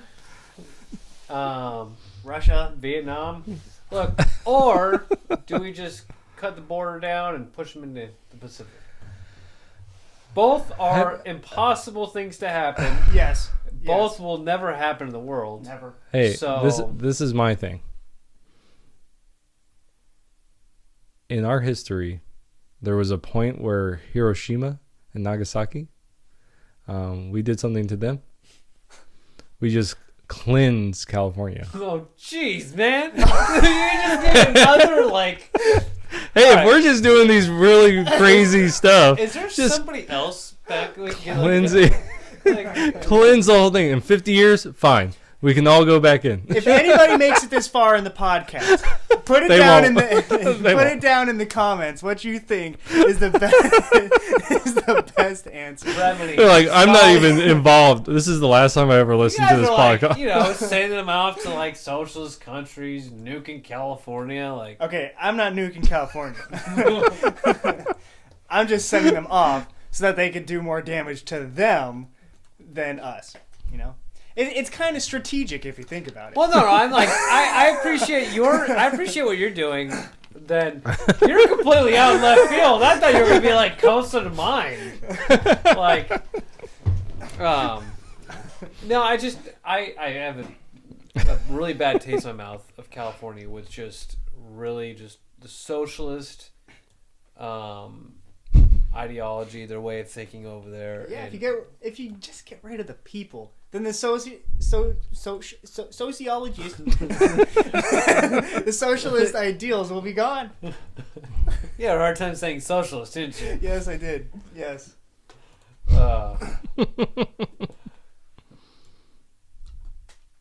Because like I said, you have to get rid of all the other places, and then that means I can't go there. Well, I mean, you tell me California, Washington, Oregon, Massachusetts, Colorado. New York, New Jersey. We're not really missing a whole lot. Well, yeah, but I want to go there. I just want to see what it's like. I'll tell you what it's like. It's a real pain in the butt, man. That's what it's like. Okay. Yeah. Okay. But I'm talking I'll tell about you what. there's more to California than Los Angeles, San Diego, you know, and San Francisco. And Do you know all what it's that like? stuff. I want you to get a fist and punch yourself really hard in the face. Because everywhere you go in California, it's all this California attitude, and I hate it. Hate it. Well, what? Okay, what is the California? Don't attitude? go there. It's just like, it's this idea of like, okay. So I remember, I was in San Diego. No, I was in Indio. There's a few different stories. I was in Indio, and I was going to the grocery store, and like I was holding the door open for people, and everybody, I swear, it was like 5 people walked in. Like I was holding, it was nice, right? And nobody said thank you. Everyone had this smug face, like look on their face, like, oh, I'm better than you. And I'm just like, I literally closed the door behind them and I said, all right, yeah, thanks me, right? You know, but I do that here in California, in Arizona, and people are like, oh, hey, thank you very much. You know, like, of You're course. also in a rural part. No, I'm talking about like in Phoenix. Like, at least people aren't as polite in California as they are here in Arizona. That's what I've noticed. And I remember getting in a fender bender with somebody. You know, you're right. That is very socialist of them. No, there's Not to say thank like you for their whole somebody government. opening their No, door. it's just like the whole mentality of California. It's just like, it's like I'm better than everybody else, and I need to be rude about it. That's this mentality of California, and it's really hard to find decent people. I did find one decent person before, but she was a foreigner and she was from Sweden.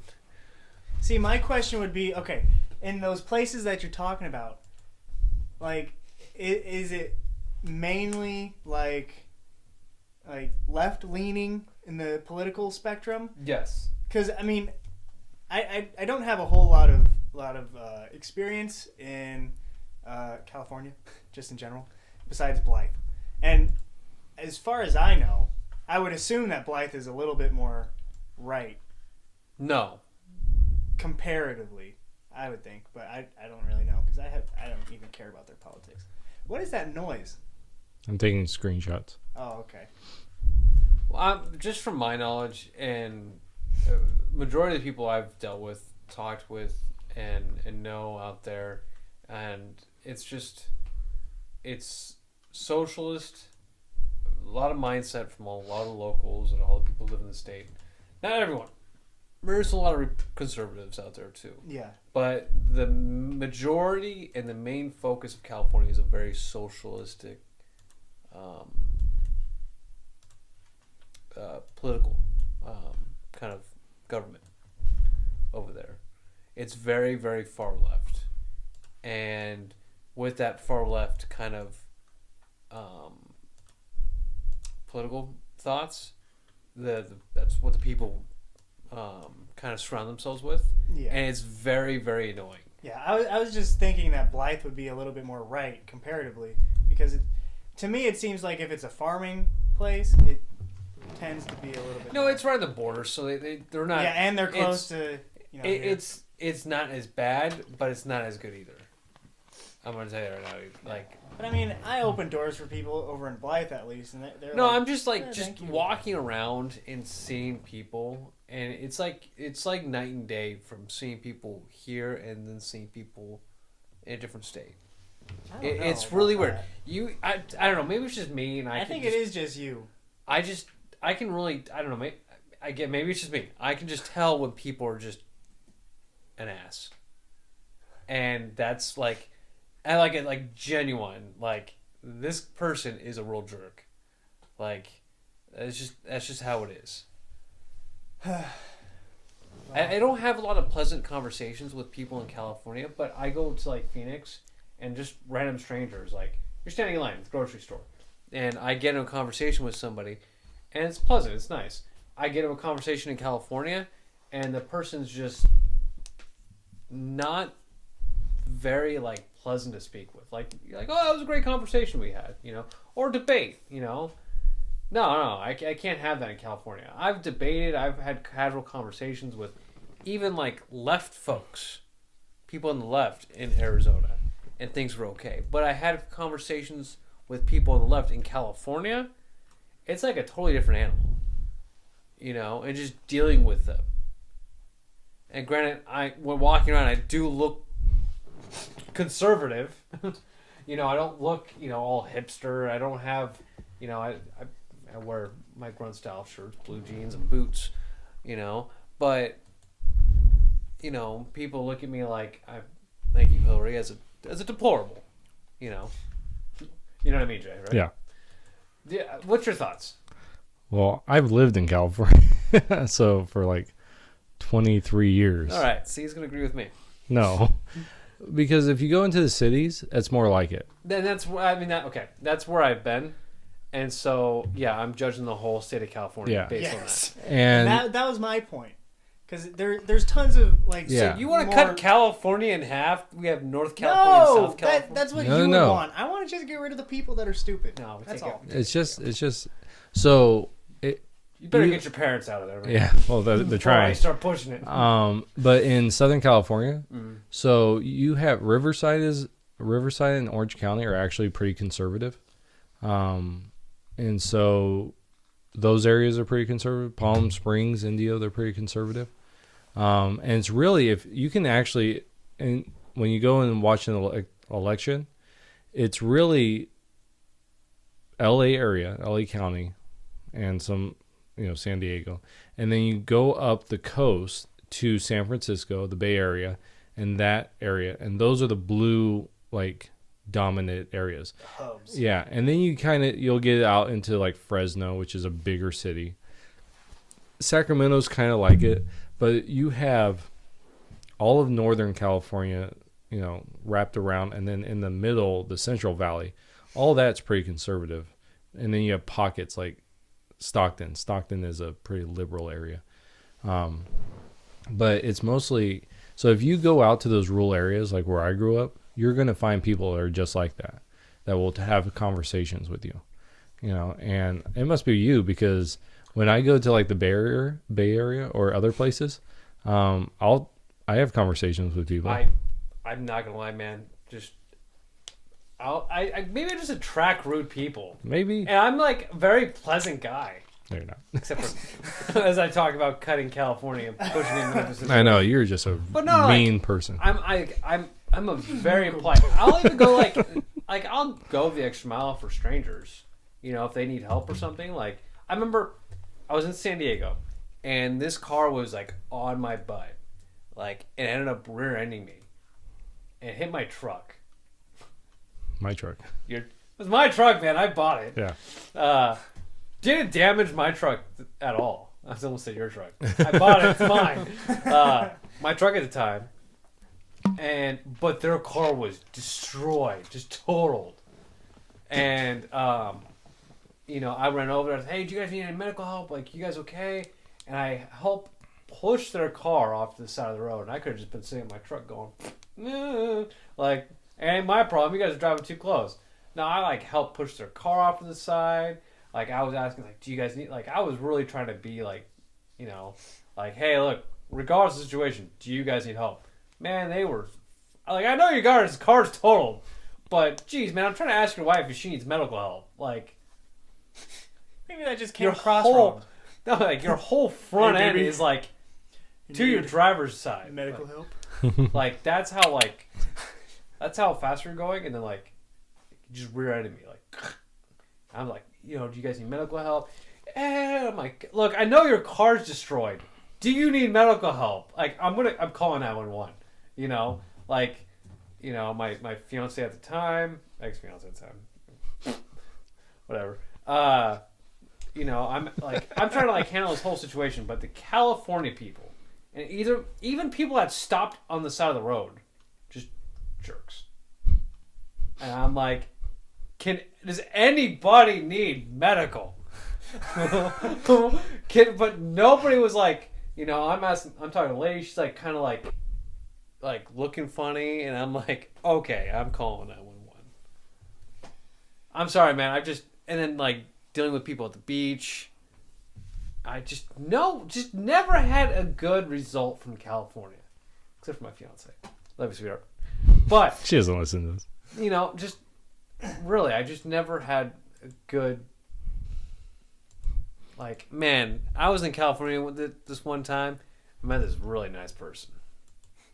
Your fiance. Of course, I feel bad though because you came from California. Jay. Oh, I know. So did my wife. I came from California too. I was born there. Did you? Same here. Bum bum bum. The twist. Yeah. I'm sorry. I think maybe just like people who just I don't know. I just hate California. I hate California a lot. I just don't like it. I hate driving out there. I hate dealing with the people. I hate like the big cities out there because like the big cities in California are a lot different than the big cities here in Arizona, like Phoenix. Yeah, but even Phoenix is going in that direction. Yeah, and that's what I was going to ask about. Yeah, and then within 20 years, we'll cut Arizona and push it off into the ocean. That's how we solve things, Jack. That's not. We push it out of the Pacific. America would be so screwed if that was the case. One state at a time. We wouldn't have America at the end. In about 80 years from now, we'll be living in Florida. You wouldn't push Florida away? Well, why? After I get done with like the state before, like after I get done with Georgia, everything else. It'll be just a bunch of islands, like state islands everywhere. Oh man. See, I'll agree. Not everybody in California deserves it. And there is parts of Northern California and along the border that aren't bad. I will admit that. There are nice people in California. There are conservatives. I just haven't met them. I just haven't met them, and I'm still pushing the state in the ocean. Sorry, everybody else. See, those are the conversations I like. At least I'm not nuking it, though, like some people. Yeah. What's Jay? Why don't you tell us why you'd want to nuke California? That's the fastest way. Cool animals out of it. But there's nice people there, Jay. Hey. Our pastor, ladies and gentlemen. Hey, they allowed it to go on this long. What? Just socialist ideology? Yeah. They should have rebelled. They should have taken over the. Should have took all those people to the gallows. So me not liking like a lot of the people in California is worse than your Hiroshima Nagasaki approach. Yep. Oh.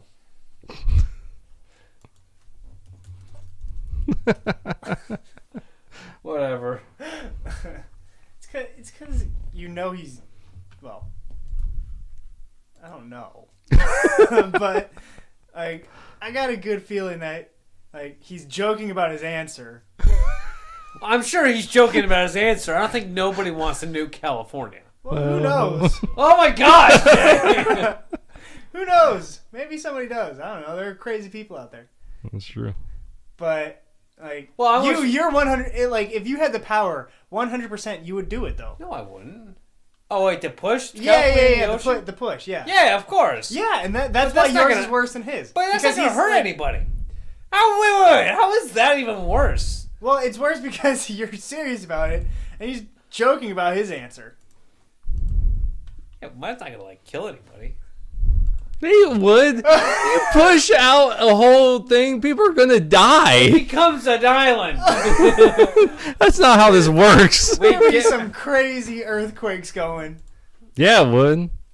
Like, crazy. just have to find out.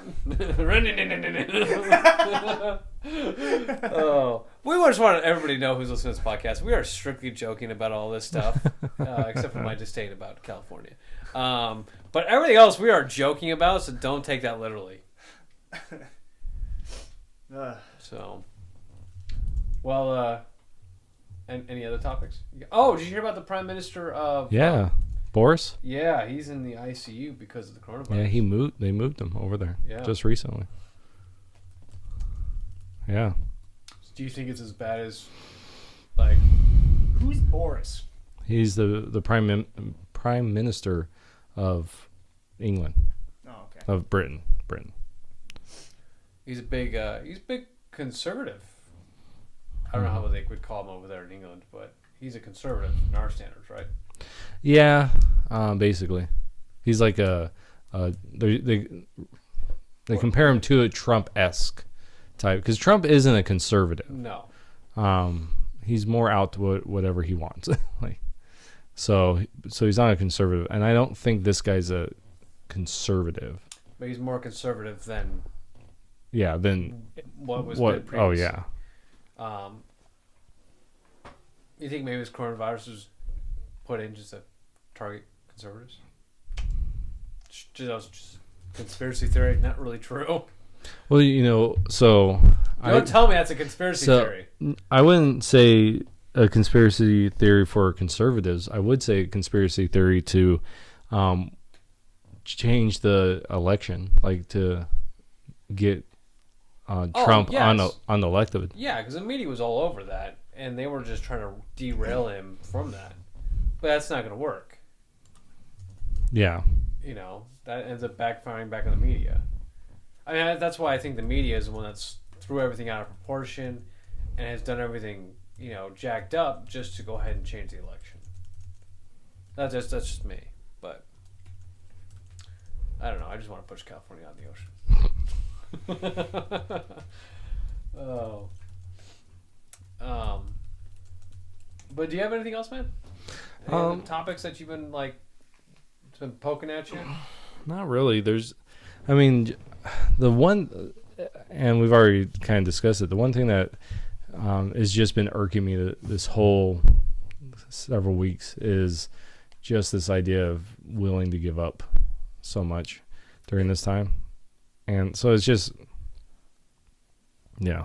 You wouldn't have that issue if we just pushed. If we just picked people out, Oh gosh. threw them across the sea.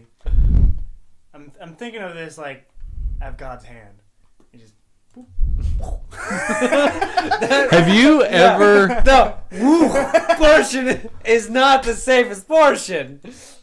Have you guys ever? Oh. Have you guys ever played Black and White? Is that God Simulator? Yeah, No. you can do that in that simulator. You can pick up people and just throw them. I've done it. You're like, it's fun. It is fun. No,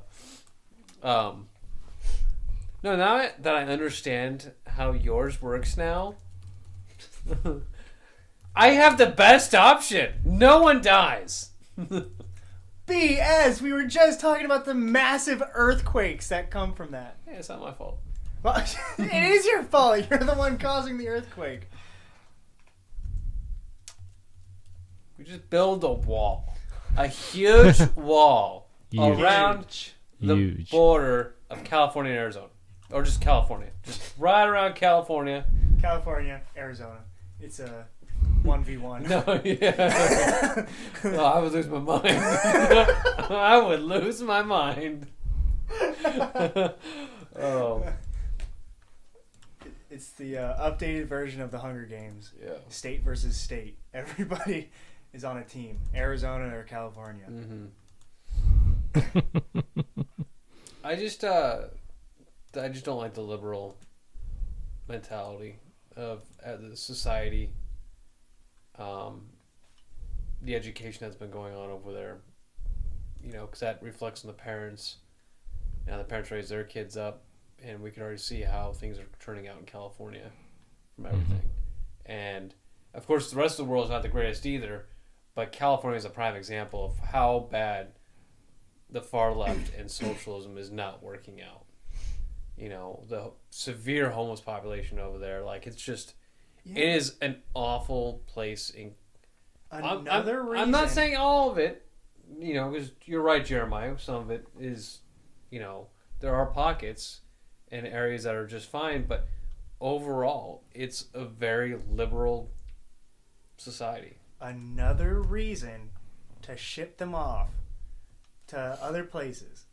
Strategic thinking. Ruin the other country from the inside. We'll give them Russia. Russia will be crumbling in, who knows how much time. But still, it'll crumble on itself. And we will win and become victorious because of it. So, Victorious. copyright. You have a small little percentage of my approval, but it's very small. I'm talking about maybe a point, 2. It's alright, Jeremiah doesn't have any, so. Oh, you don't want? I'll just send you over to Blythe for to pick up something for me, and then beep. That's what you get for not approving. Oh, well, Jay, you got anything? No. Jack? Sure, I could think of something if you wanted to keep this going. But if you're asking, can we leave, basically, then go for it. So we got an extra thing for the podcast, even though we just already did the ending, and now we're coming right back into the podcast, because as soon as we ended, we had another discussion we want to do. This is kind of an interesting one. And so what we want to do is talk about self-defense and in relation to the Bible. Mm-hmm. And, is self-defense okay? I mean, is it okay in the Bible? And I bet you're going to whip up one passage real quick and be like, boom, it's good. So we're going to hear it straight from the pastor. That wants to nuke everyone. That wants to, yeah. We just got done talking about that. Yeah. So what do you think my stance is? Just before we start, what do you think my stance is? On nuking California or the... Well, we all know that stance. on for self-defense? Yeah. Well, what? If it's... What do you mean? Well, I mean, you're asking what's the Bible stance. What do you think my stance is? You carry, but I believe you carry for the defense of your family. Yeah. I don't know, actually. This is the one that I'm I actually don't really know what your stance is on this. That's why I'm also very curious to hear what you have to say. What do you think? For me, I don't know where in the Bible it would talk about that. I would just assume that, self-defense is fine. That's what I would think. But I don't really know. I guess that's a baseless assumption right there. So. Right. Well, there's a few questions that I because I was sitting down on my couch and I was just pondering, I'm carrying a firearm and I'm at Walmart, right? and I'm getting some toilet paper. I get outside, paid for it, walking outside all casually, walking in my car. Guy pulls a knife on me and says, "Hey, give me toilet paper. I want to cut your throat." And you're like, "Oh, bang!" You know, guy's dead. Okay, I just killed a guy because he wanted my toilet paper. You know, but I'm on a fence of deciding on whether or not if that constitutes the same as somebody going up to you, Jack, and saying, trying to kill you, and me killing him to save your life. You know, there's a difference between me killing somebody out of the protection of my property than killing somebody out for the protection of somebody else, like of your life. You know what I'm saying? Like someone holds a gun at me and says, "Give me your car," take the car. But if someone was like, if I see someone trying to like threatening you to kill you, and me stepping in to save your life is fine. You know, I'm just having a really hard time, and I want to kind of get the Bible's. What is the Bible saying about this? You know, and also kind of get what Jeremiah's view is on this. You know, because you carry Right. and Right now. right now, yeah, I wish I was. Stupid work. All right. So now I'll say this. This is one of the things that Christians disagree with. Like, there's many different perspectives on this.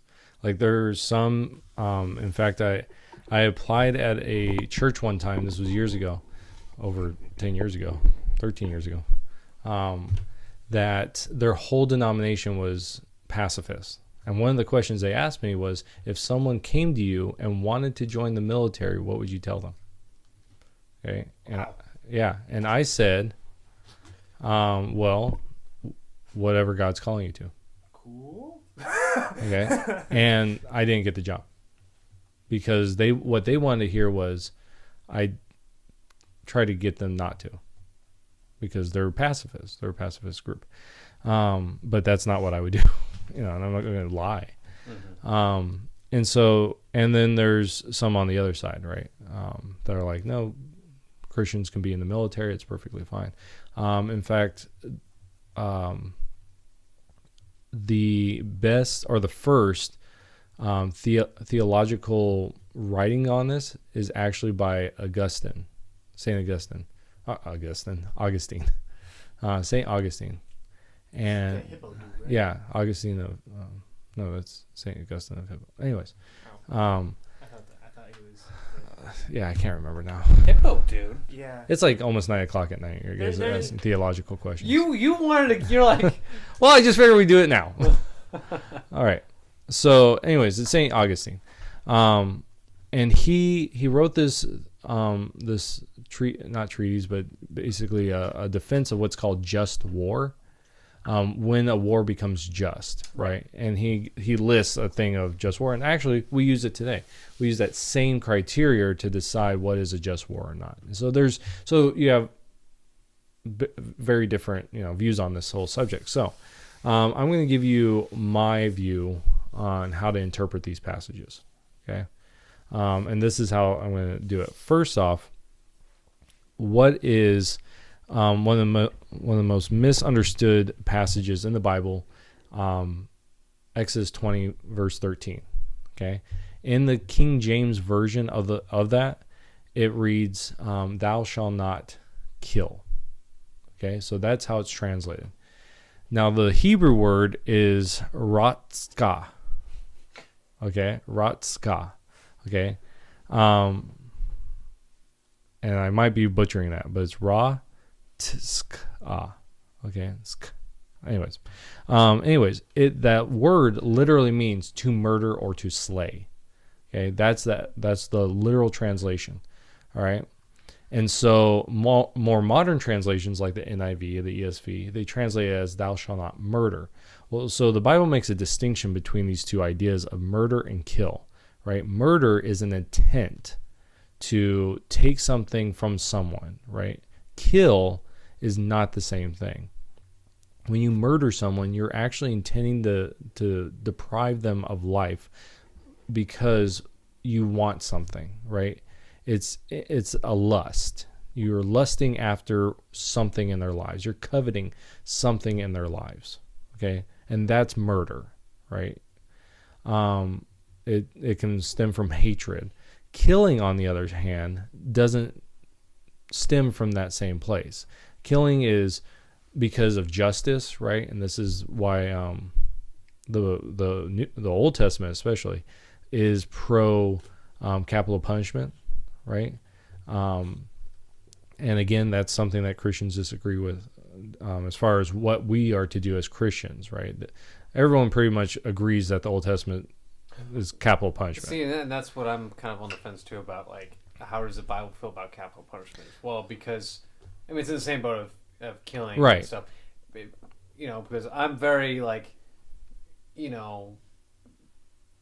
very big on self-defense and very big on capital punishment. But dwelling deep and just thinking, how does the Bible see all this stuff? Like, is this biblical? Is this okay? Right. As a conservative, that's great. Very pro capital punishment, but is it biblical? Is it okay? And that's really what we should always base everything off of, is what should I do?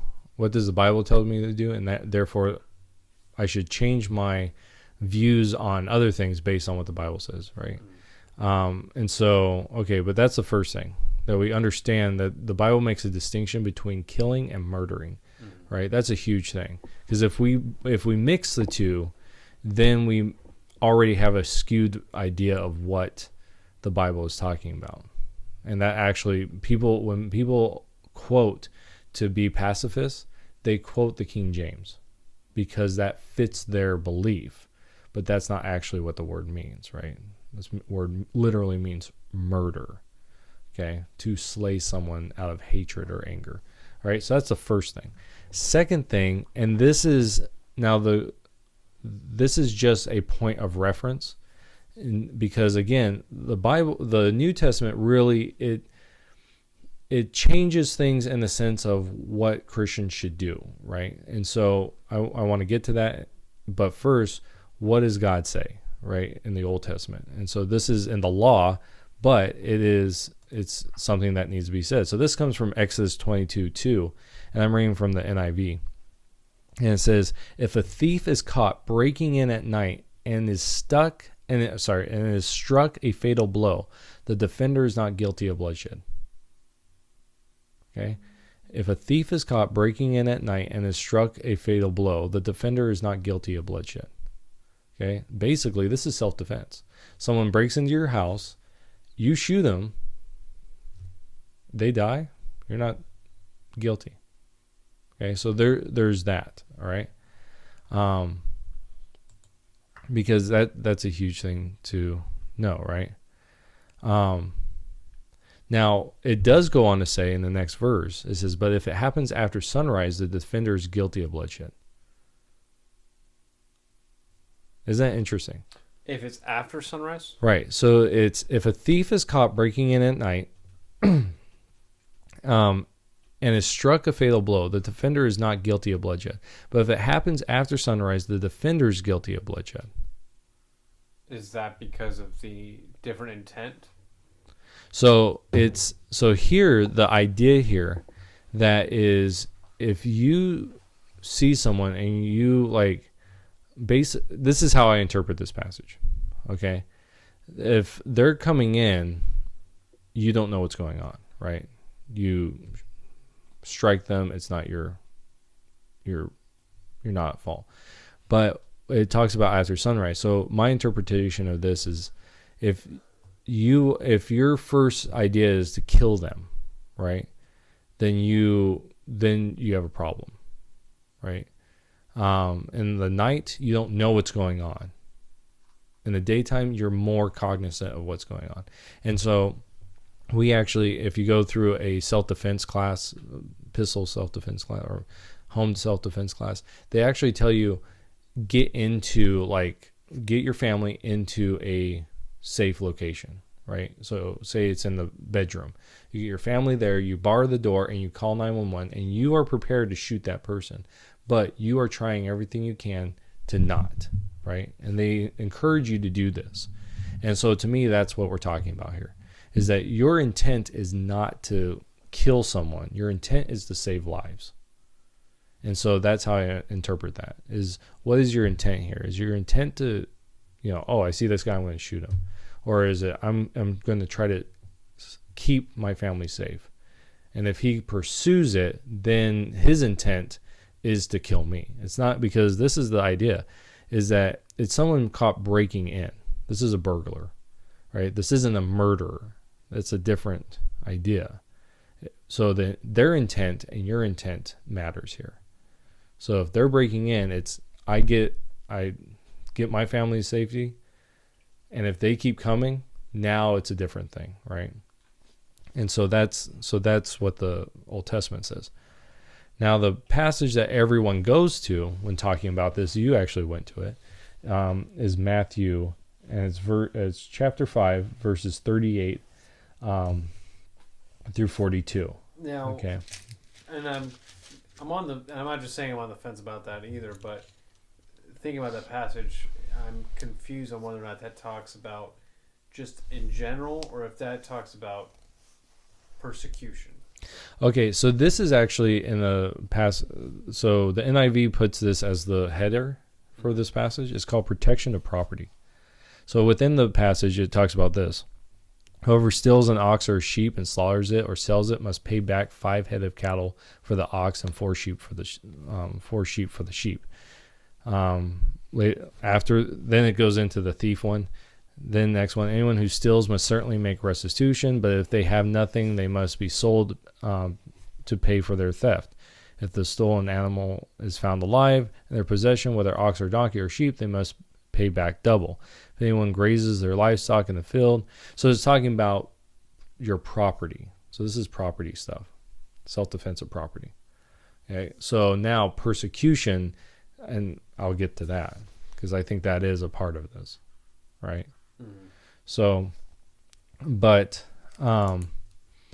there's a couple passages in Matthew 5. So the first one is anger, and it says, you have heard it said that those of old, I'm reading now from the ESV, it says, you shall not murder, and whoever murders will be liable to judgment. But I say to you that everyone who is angry with his brother will be liable to judgment. Okay, so basically the idea is if you even get angry with someone, you have committed murder, right? And so I don't think that self-defense is being angry with someone to murder. My original intent is not out of anger. Right. My intent is not, I'm going after this person, right? My intent is to protect, right? Now, what happens afterwards? Do I hold on to anger towards this person that tried to hurt me or my family, right? Now that's to me a different story, right? Because we're also called to forgiveness.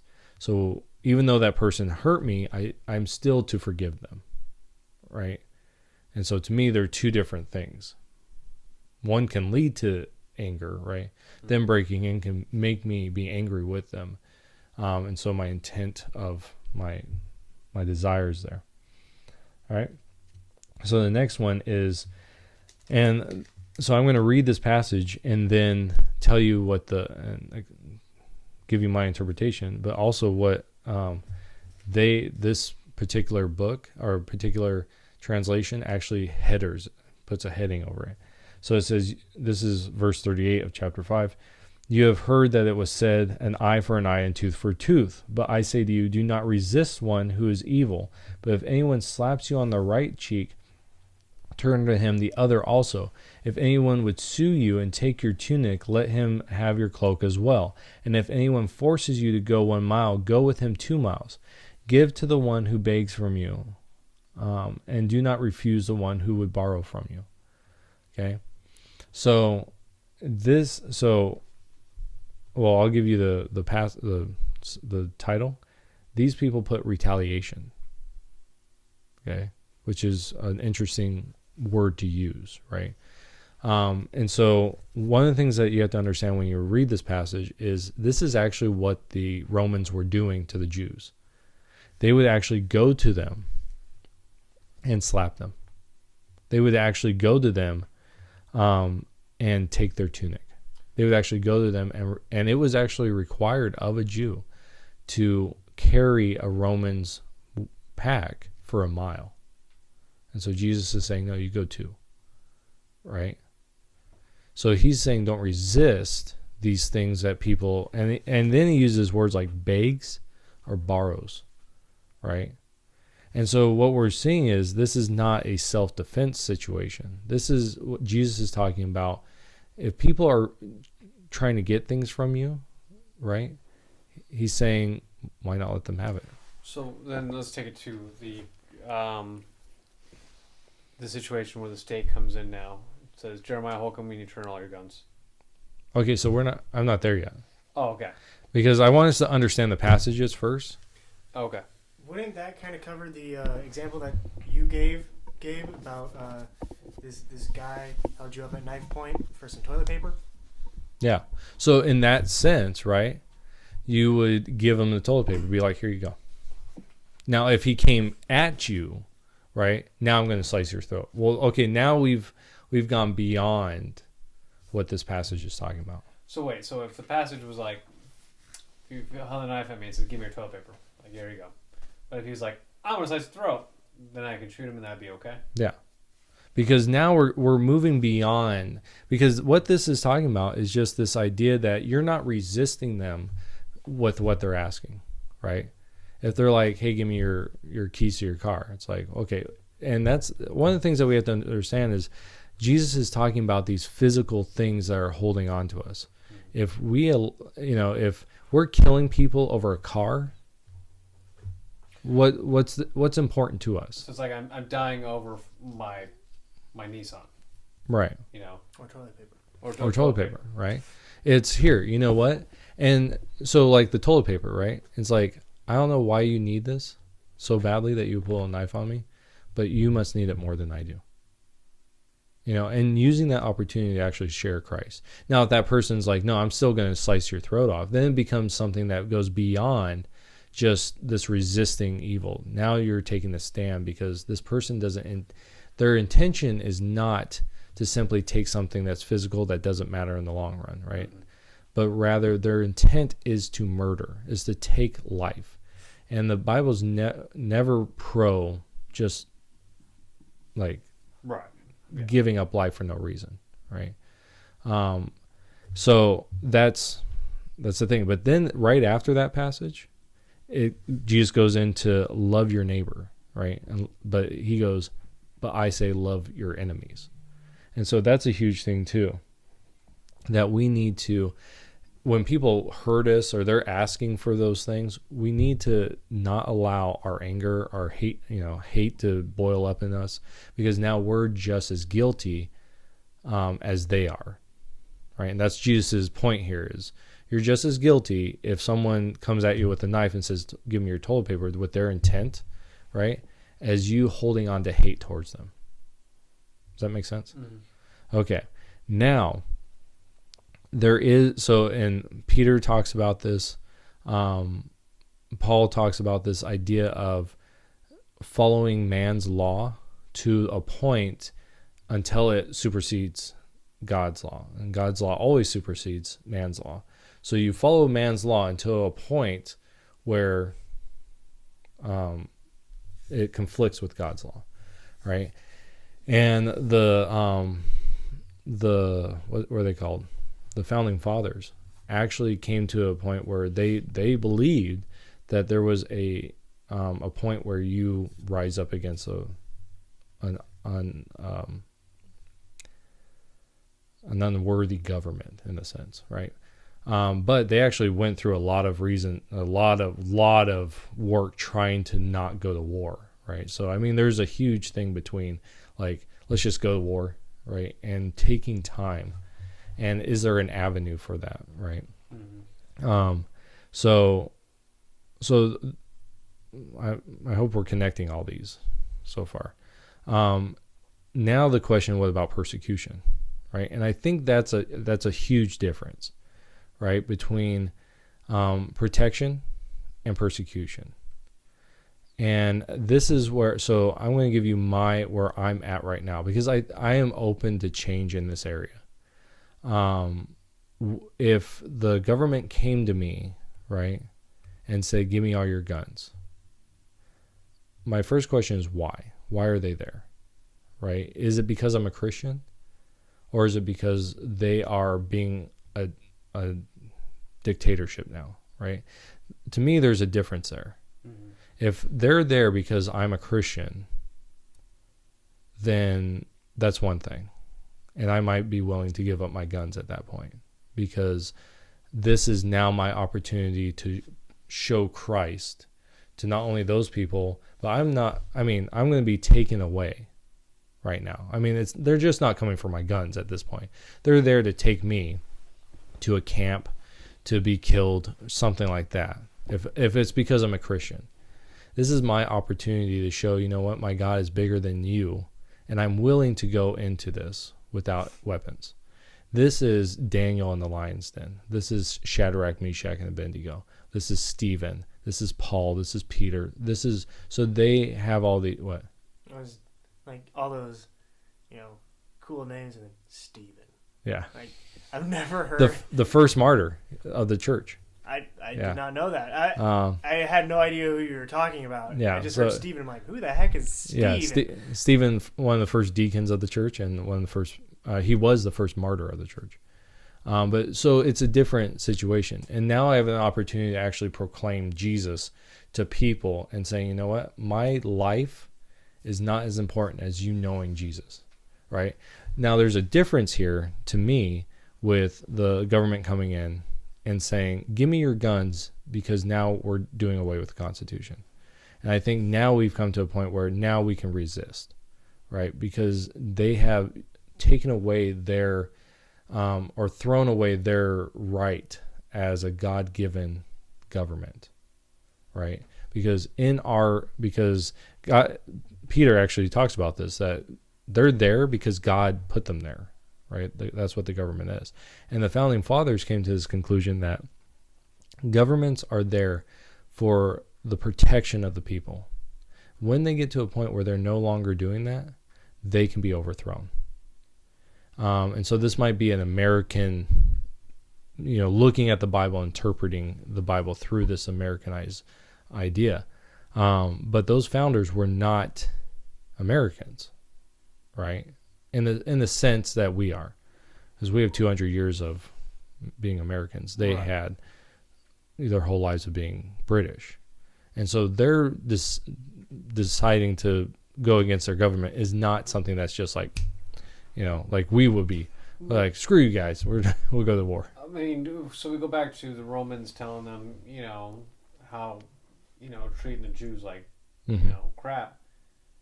I mean, what's the difference between the Romans telling the people what they need to do, and the state and the federal government telling us what we need to do? So in the Roman society, the Jews didn't have a standing. Okay, they weren't citizens. Mm-hmm. Okay, this is actually one of the things that Paul does. Paul is actually a citizen, and he actually goes in front of the Roman governor of this area, and they convict him because of his being a Jew and being, in this case, actually a Jesus follower. They're going to kill him. And he invokes Caesar.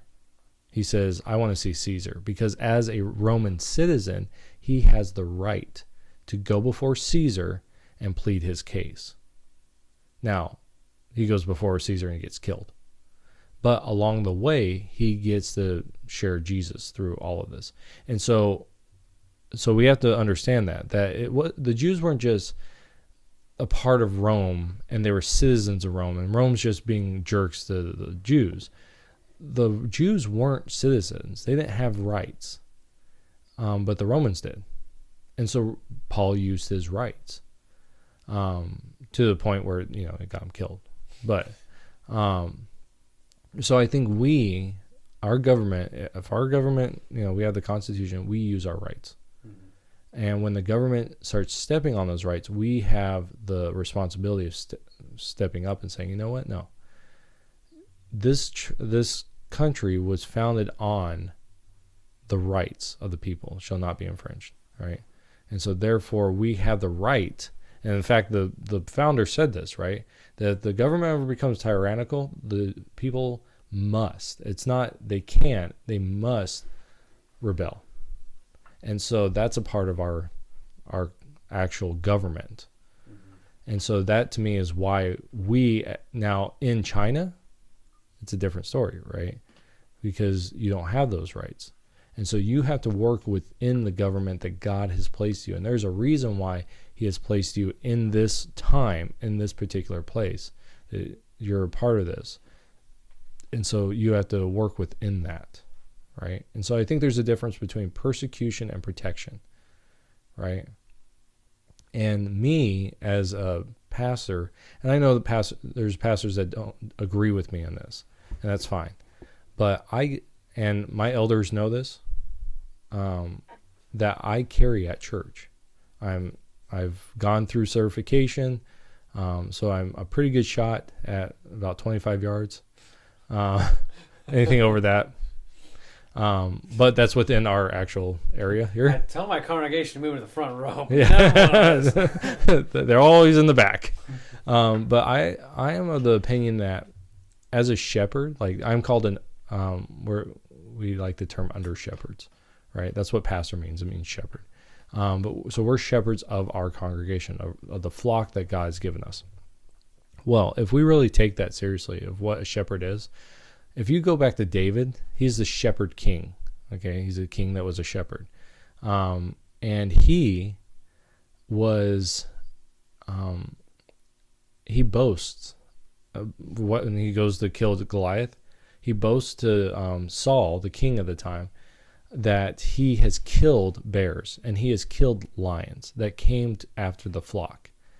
And that's the idea of a shepherd. That a shepherd's job is to protect the flock. And I take that to mean that you should also use a sling. And the equivalent to a sling today is a Glock 19. And so if someone comes in with the sole purpose, with the intent to just murder, it's not because we're Christians, right? Because they're not coming in here for Christians. They're coming in because they believe it's a soft target, what we call soft targets, right?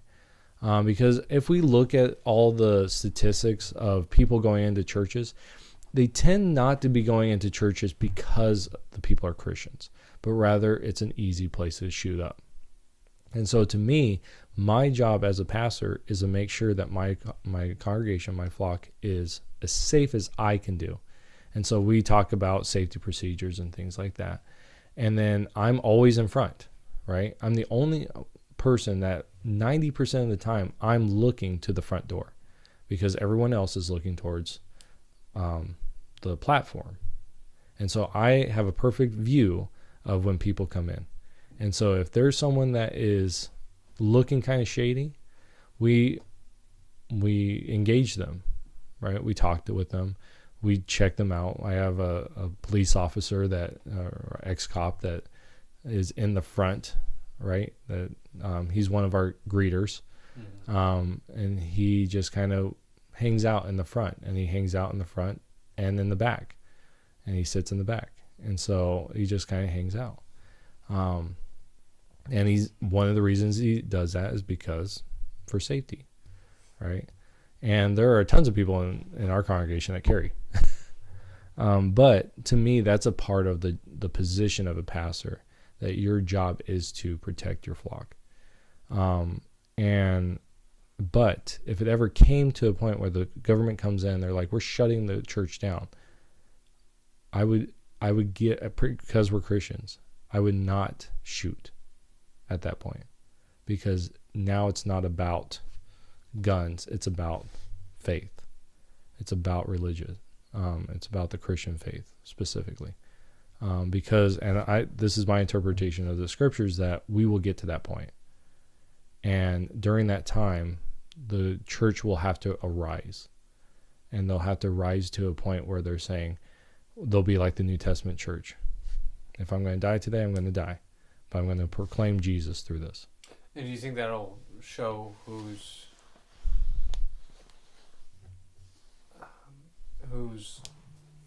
like a true, I won't say a true Christian, but showing those that are willing to go that route through persecution and not just pulling out your gun and just shooting somebody? Well, really, I mean, there's a lot of the things with the idea of shooting someone, right? Mm-hmm. Well, we're here to close in your church. Bang, bang, bang, bang. Right. You know, with non-believers and this mentality of the Second Amendment, that would be something you would do. Just like if somebody was like, "Give me your car," and then end up, you know, getting in a gunfight because he's trying to steal my car, when I could just be like, "Here's my keys, 911." Right. You know. Do you think that's where it would show the difference between? I think at that point it's not for the believer, it's for the unbeliever. The statistics show that the church always grows the fastest in times of persecution. Like, one of the reasons I think that we're having a decline in the national church in America and in Western societies is because there's not real persecution for the church. You know, we've become this kind of blasé, milk-fed type of church, you know, and that I see it with the teenagers, I see it with the adults. You know, Just need a good persecution. we do, really, you know, and that's one of the reasons we actually show this series called Underground Vietnam, is to kind of at least give us a glimpse into what is possible, and because we come and we eat food and we have games and we have fun, and the reality is, in most of the world, you better toe the line. You know, you get too loud and there's going to be cops breaking down your door. And so I think there's going to come to a point where the Christian church in America is going to face persecution, and Jesus talks about there will be people that fall away during that time, and so, you know, that'll be a part of it. But what it's going to do is, if Christians stand up and say, you know what, here's my gun, I'm following Jesus, and if you kill me because of that, then so be it. That your non-believers are going to see that and go, wow, they're willing to do that. That's not common, right? That's not something that happens. And so I think that's going to be a huge thing. So to me, that's the difference. One's for protection, right?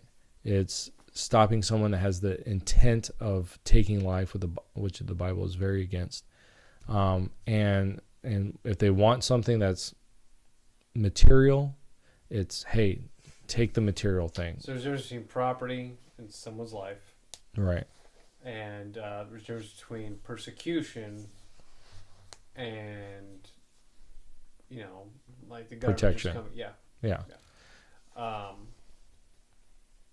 No, that was really good. That was very informative, and I appreciate you sharing that. Oh, did you have something? Well, the last thing I want to say on it is that is my interpretation, okay? And I don't think that anyone should ever make a decision based on my interpretation, because this is, to me, is something that has to be done in a personal relationship with God. That you have to wrestle with these issues, because I have. I've wrestled with these issues, and like I said, I'm still open to be changed here. This is not a definitive doctrine that I'm resting on, because if God says to me, no, you give up your gun in this situation, then I have to do it. Like, I can't be like, no, God, not this time, because now I'm in rebellion against God. It's actually worse for me, because, hey, who knows what's going to happen if I give up that gun? Maybe God's going to make it jam. Maybe the guy's going to be like, whoa, why are you giving up your gun? You didn't have to do that. Maybe I'll die.